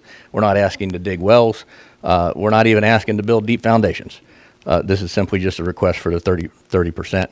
So I would like to again go back to a couple of the policies that were mentioned. All of the policies, I think now with the You got to wrap it up, Mr. McNeil. Yes, sir. Yes, sir. Let me just point out for the notices in opposition. There were 135. This actually needs to be changed. 135. There was one more we missed of letters filed with opposition with the county. There were 18 repeat senders, so really there's only 117 people that filed a letter with the county. 65 of those, a large majority of them, were concerned with residential. There's only 9 that's adjacent to the EIP. There's 2 that's directly adjacent to the Turkey Creek portion of the EIP. There's only 6 within a half mile of the EIP new energy or the non-energy requirements, which you can see in that outline there of the purple line. Part of that is because these properties are so far away. So there's 65 within 2 miles of the EIP, and the rest are between 2 and 20 miles away. Okay, so for comparison's sakes, just within a half mile of the EIP, there's 2,798 All right, parcels. that's it. So a very small amount That's relative it. to this acreage. Thank you. Thank you. Now it's our turn. To our commissioners. Wake up. Come on. Over to our commissioners for comments, discussions. Yes, I see Commissioner Surya ready to go. This is a question to the applicant. So the main reason you mentioned they don't want to develop the renewable energy first is because of the economic cost. Is that correct, if I understand? Yes, sir. That's the main driver. And that's because of the because it was mentioned on the presentation, the cost went up by 3.5, or the total cost would be 3.5? Total cost is estimated at 3 point, if it was solar and done twice. Okay, all right. Thanks for the Yes, sir. clarification. All right. Are there any other questions? Or Commissioner Fernandez? I just want to point out, and some of the residents brought this up too, just a quick look at this, at least 70% of the site is in a flood zone. And if neighbors are already having problems with flooding, and I've said this before on other properties, you're going to create a bunch more impervious surface, and it's just going to make flooding worse for all the residents in the area. So, Good comments, Commissioner Fernandez. Commissioner Sieben? I'll just comment back to that, but usually you have to per code offset any, impacts that you're going to have. And so your civil will account for that in terms of retention and remediation. So. All right. All good comments from the commissioners. Are there any more questions, comments, discussion items? I'm not seeing a lot of excitement. Are you moving? You want to say something, Melissa Zornita? I just wanted to make one point that I feel like after all the public comment kind of got lost a little bit, that part of our concern was that by changing the order in which the energy occurs, instead of it being first and being second, there's no longer a guarantee that the energy component to this would occur. And so that just wanted to make sure that there's a lot of discussion about impacts of the development, yet we recognize the development could occur regardless. It's whether or not there is the connection to the energy occurring. Good point. Good point. Did you want to make a statement? No, she stole my thunder. So. All right. So going once, going twice on the discussions from the commissioners, then I will go on ahead and close public comment on this item and open it up to motions. Commissioner Kona. Yeah, motion to find HCCPA 2315 inconsistent with the comprehensive plan. All right. Inconsistency motion. Commissioner Buzza. I'll second. All right. We have a motion of inconsistency by Commissioner Kona, a second to that inconsistency motion by Commissioner Buzza. Are there any questions, clarifications, statements from the commissioners? Not seeing any, then we'll all signify their agreement by saying aye. Aye. Those opposed? Motion carries unanimously.